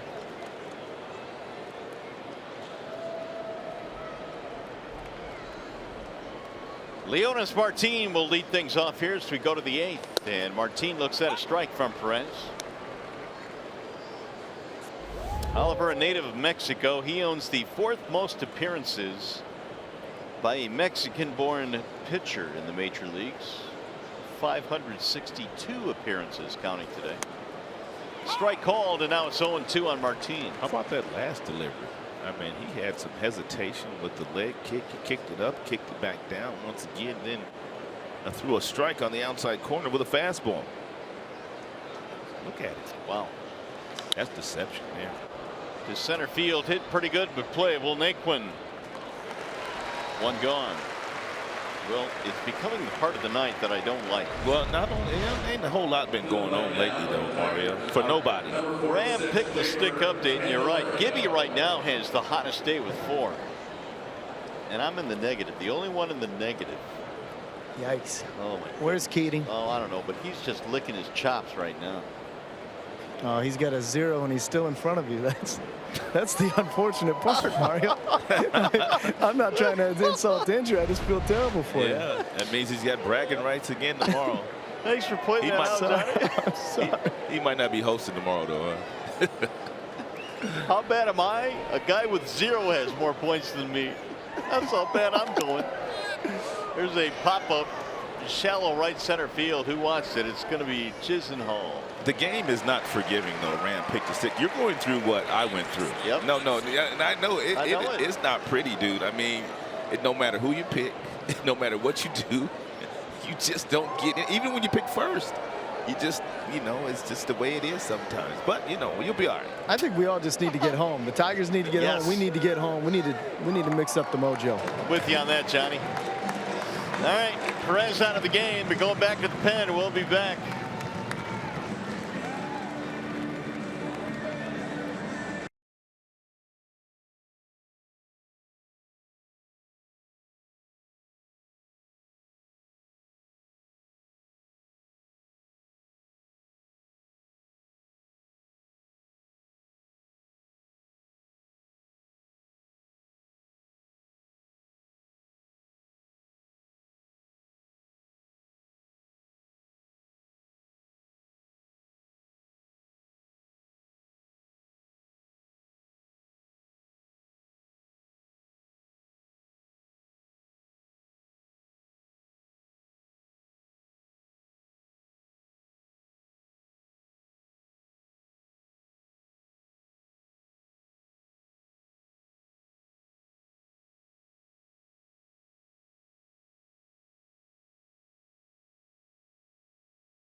Jim Northrup hit 2 grand slams in the same game. He became the 6th big leaguer to do so. One came off Eddie Fisher, the other came off Billy Rohr. Want to mention Jim Price also homered in that game, as well as Denny McClain, who got the victory for the Tigers, who won it 14-3 over the Indians back at Cleveland Stadium, guys. magical year 1968. Tigers celebrating that all season long. The 50th anniversary as Neil Ramirez checks in now for the Indians. And Ramirez is pitching very well for Cleveland out of their bullpen. As a matter of fact, he's going to help stabilize their bullpen. We talked about the fact that how bad they struggled in April and May. But the arrival of Ramirez and also Otero, who we've seen starting to pitch a whole lot better, and Oliver Perez, the lefty that just left, their bullpen has kind of settled itself down. And it was important for it to do so. Well, they had to be panicking in the month of May. They were so bad. I mean, the ERA was north of 6. No question. And the fact that they did not have Andrew Miller. He's been injured a couple different times. He's gone to the bubble gum now. I caught him putting it in. See? 0-2 on Castellanos. Nick swings and strikes out. Ramirez comes in to strike him out on 3 pitches. Inning over. Go to the bottom of the 8th.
The Tigers 3 outs away from being swept in this 3-game series here against the Tribe on a beautiful sunny day here this afternoon in Cleveland.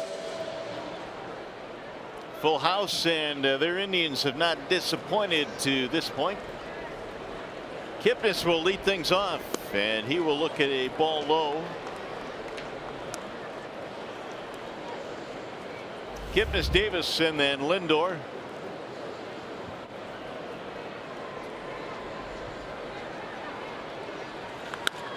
Pulled foul. Checking Naquin on deck, not Davis. Naquin came in for Davis in his last at bat. Then Lindor. 13 hits for the Tribe, 6 for the Tigers this afternoon. That ball hammered to the air to right center field to deep. And Kipnis has hit one out as the Indians just keep pounding. They have made the ballpark look small here today. Kipnis with a homer. Well, the entire infield with a home run today, with the exception of Alonso, the first baseman. Let's make it easy. 3rd home run of the game for the Indians.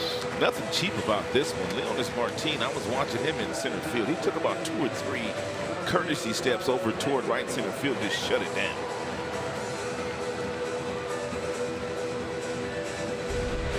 Seven home runs in the series for the Indians.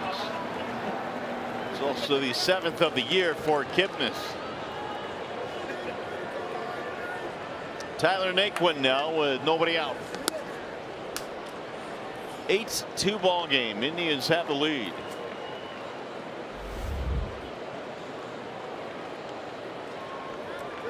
They have homered 7 times, and we haven't homered at all. And it's a pretty good park to hit in, too. It's a really good park. The Tigers have scored only 2 runs in this game. They scored 1 yesterday and didn't score in the opener.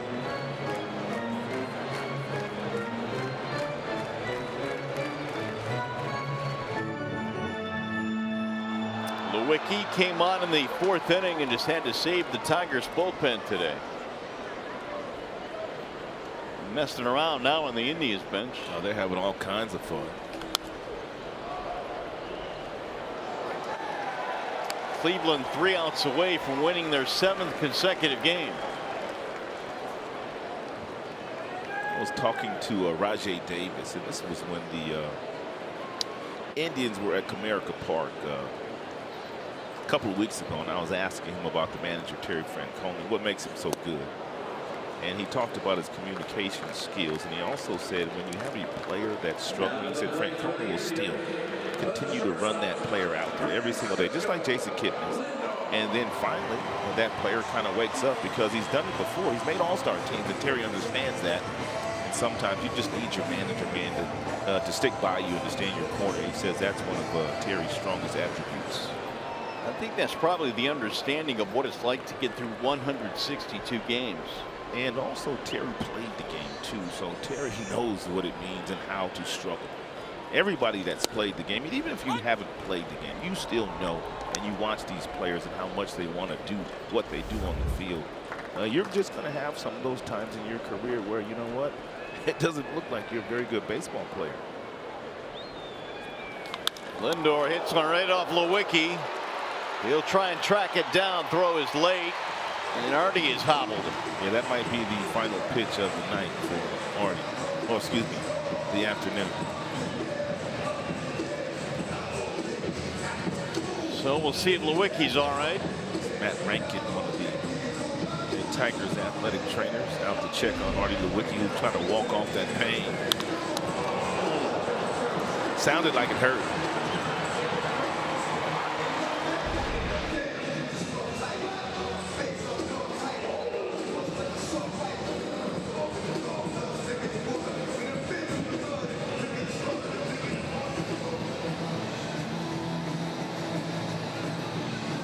Lewicki trying to walk it off. See if he gets any warm-up pitches here and see if he can continue. Looks like he might be able to. Home run by Kipnis started the inning, and now a bullet right back to the mound off the bat of Lindor, which is, by the way, the Indians' 15th hit of the afternoon.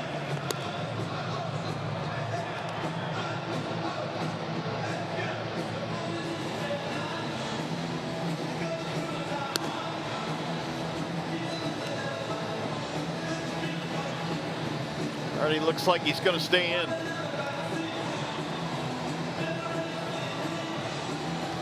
Gardy trying to make sure.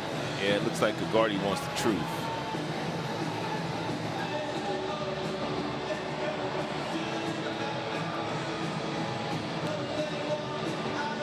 All right, he talked him into it.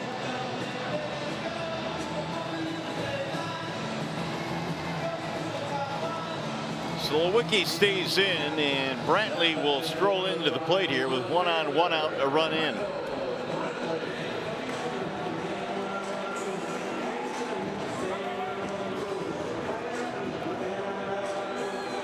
Two singles, a steal, 2 RBIs for Michael Brantley.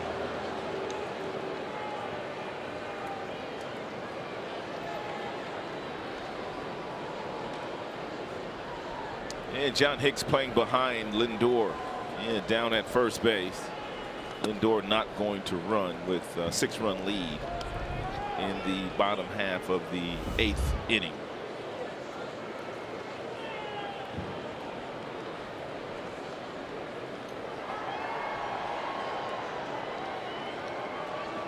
Here's the 1-0.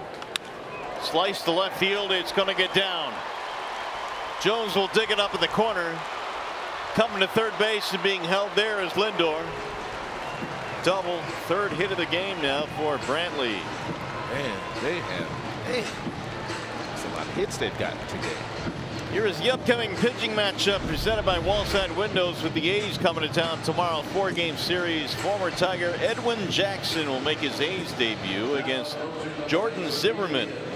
Apparently Eddie was pitching some really good baseball in AAA for the A's. A 3.53 ERA. He won 4 games, dropped 3 of those. Jordan Zimmerman pitched pretty well in his last outing, his first game back off the disabled list.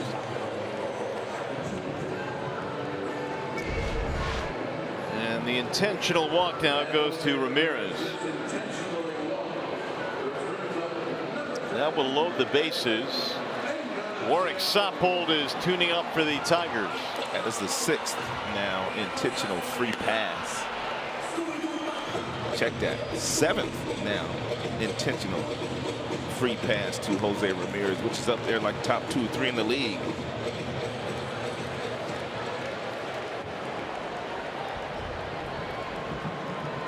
Encarnacion with a double to knock in a run. He's also walked.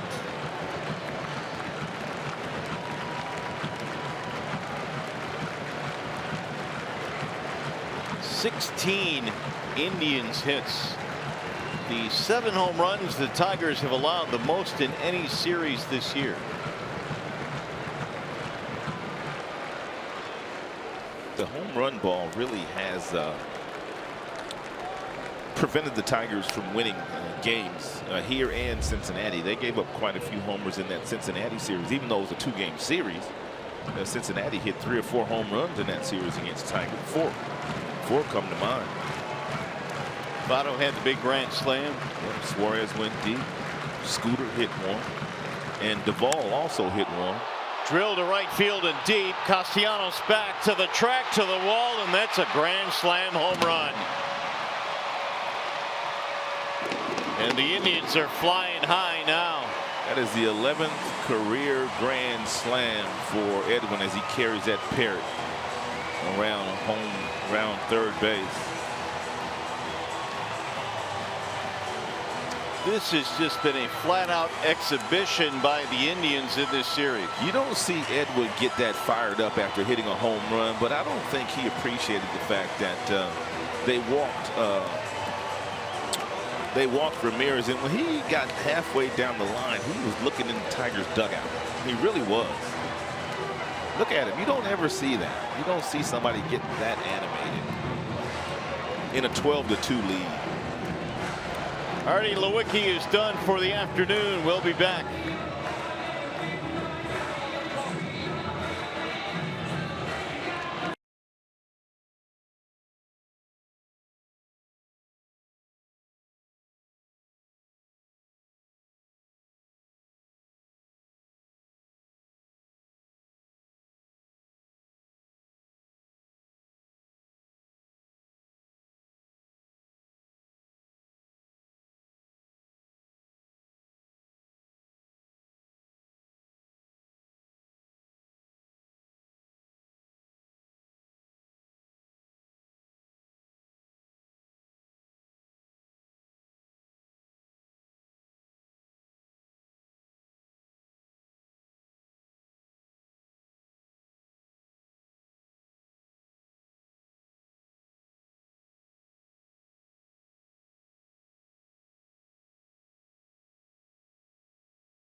Encarnacion flipped one over the right field wall for his 2nd home run of the series and his 18th of the year. Launch angle at 27 degrees. The exit velocity a little bit over 100 miles an hour. Turning this one into a serious blowout now. 12-2. Wall side windows change. Here is Warwick Sappold. And Sappold pitching in his 29th game this year. Checks in with a 4.50 ERA. 16 strikeouts for Warwick. He's walked 12.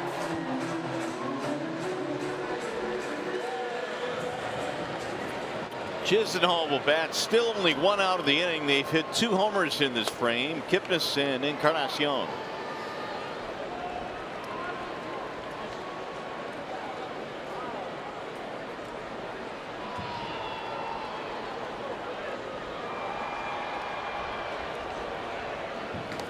Ball 1 high to Chisenhall, who did not start. Pinch hit for Geyer in the 4th inning. The 1-0. There's a high drive to center field. That's going to chase Martin back to the track, to the wall to make the catch. I thought he got another one. 2 away. Keep close. Man.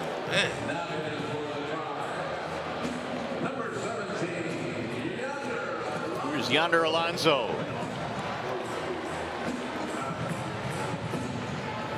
17 hits today for the Tribe. 4 of them home runs.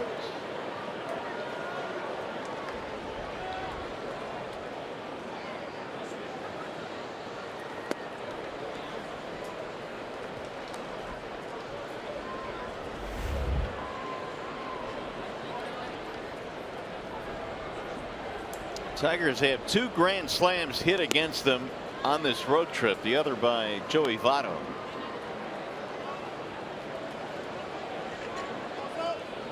Two 2-0 on Alonso.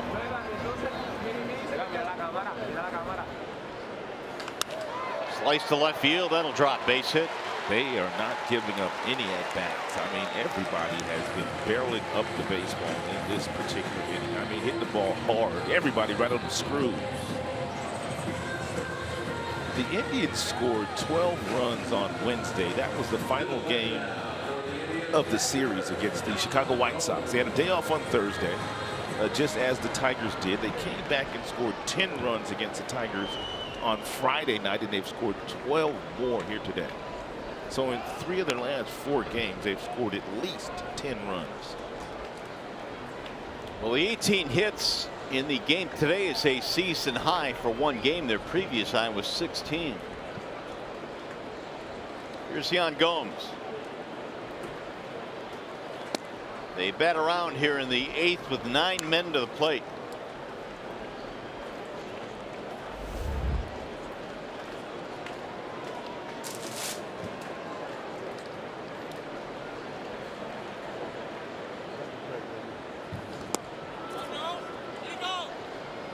Did go, and the count now on Gomes, 2-0. Single and 4 bats for Gomes, a run scored.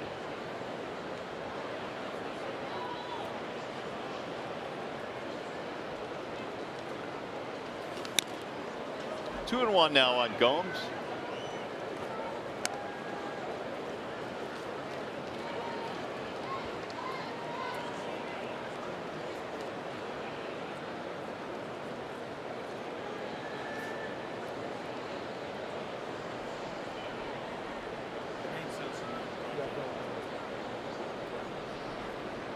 Here's the 2-1.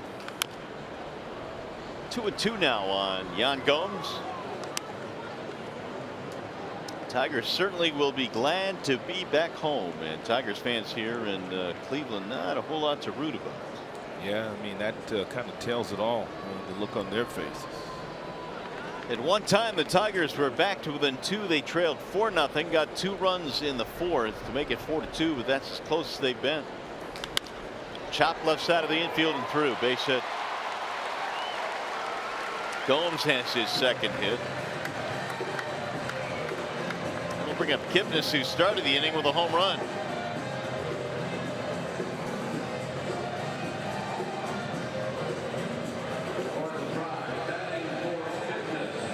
'19 hits now for the Tribe.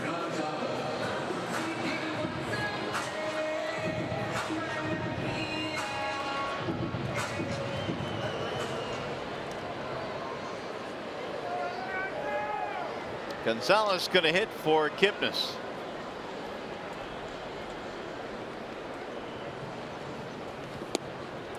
Ball one.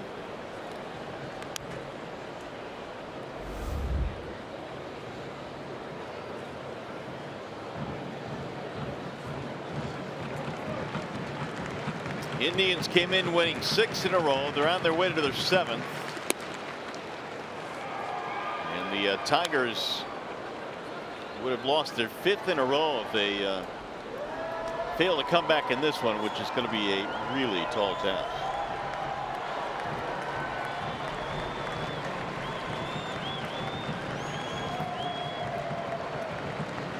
Here's the 2-0 Gonzalez.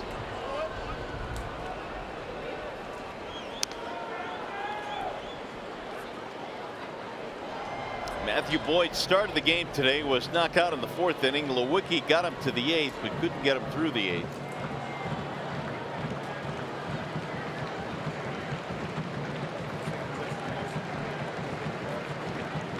Here is Soppold's 2-1. Little chopper up the middle, Iglesias. Quick flip is in time to finally end the inning. Well, it's been that kind of weekend here in Cleveland. The Indians have celebrated. They've hit a ton of home runs, and he lead 12-2 going to the 9th.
Victor Reyes will get an at bat. He will pinch hit for Martinez. A new pitcher now, Josh Tomlin, has come on for the Tribe. Yeah, Tomlin pitching out of the bullpen these days for the Cleveland Indians with the emergence of the youngsters they've got in Clevenger, and we saw one today in Plutko. We also saw one the other day in Shane Bieber, excuse me. Did I say Justin? I said Jason. Justin. I'm surprised Shane. I didn't say Justin. Gonzalez now at second base. That is rolled foul at first. 1 ball, 1 strike on Victor Reyes. Victor, .217 in his rookie year in the big leagues.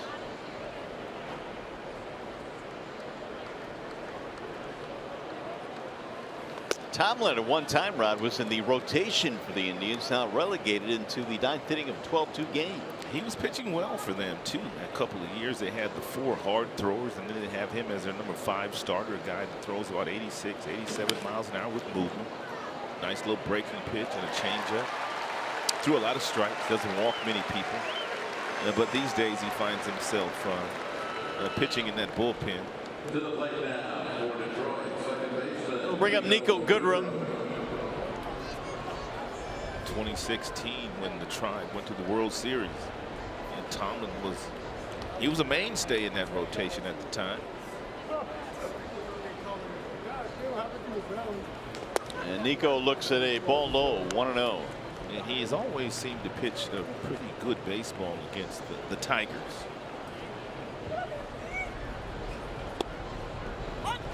That's in there, strike call.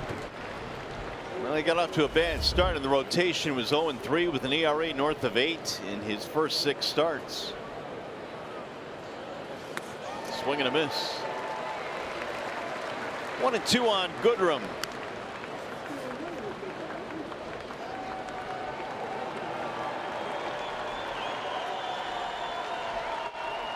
Now Tomlin with the 1-2. Down he goes. 2 away. Here's that good breaking ball that Tomlin can spin up there. And Nico out on that front foot, swung right over the top of it. Here's the other shocking stat in this series. Tigers now have struck out 33 times. Yeah, this has not been a good series for the boys, to say the least. Not good at all. Hicks a double play ball and 2 strikeouts in this game.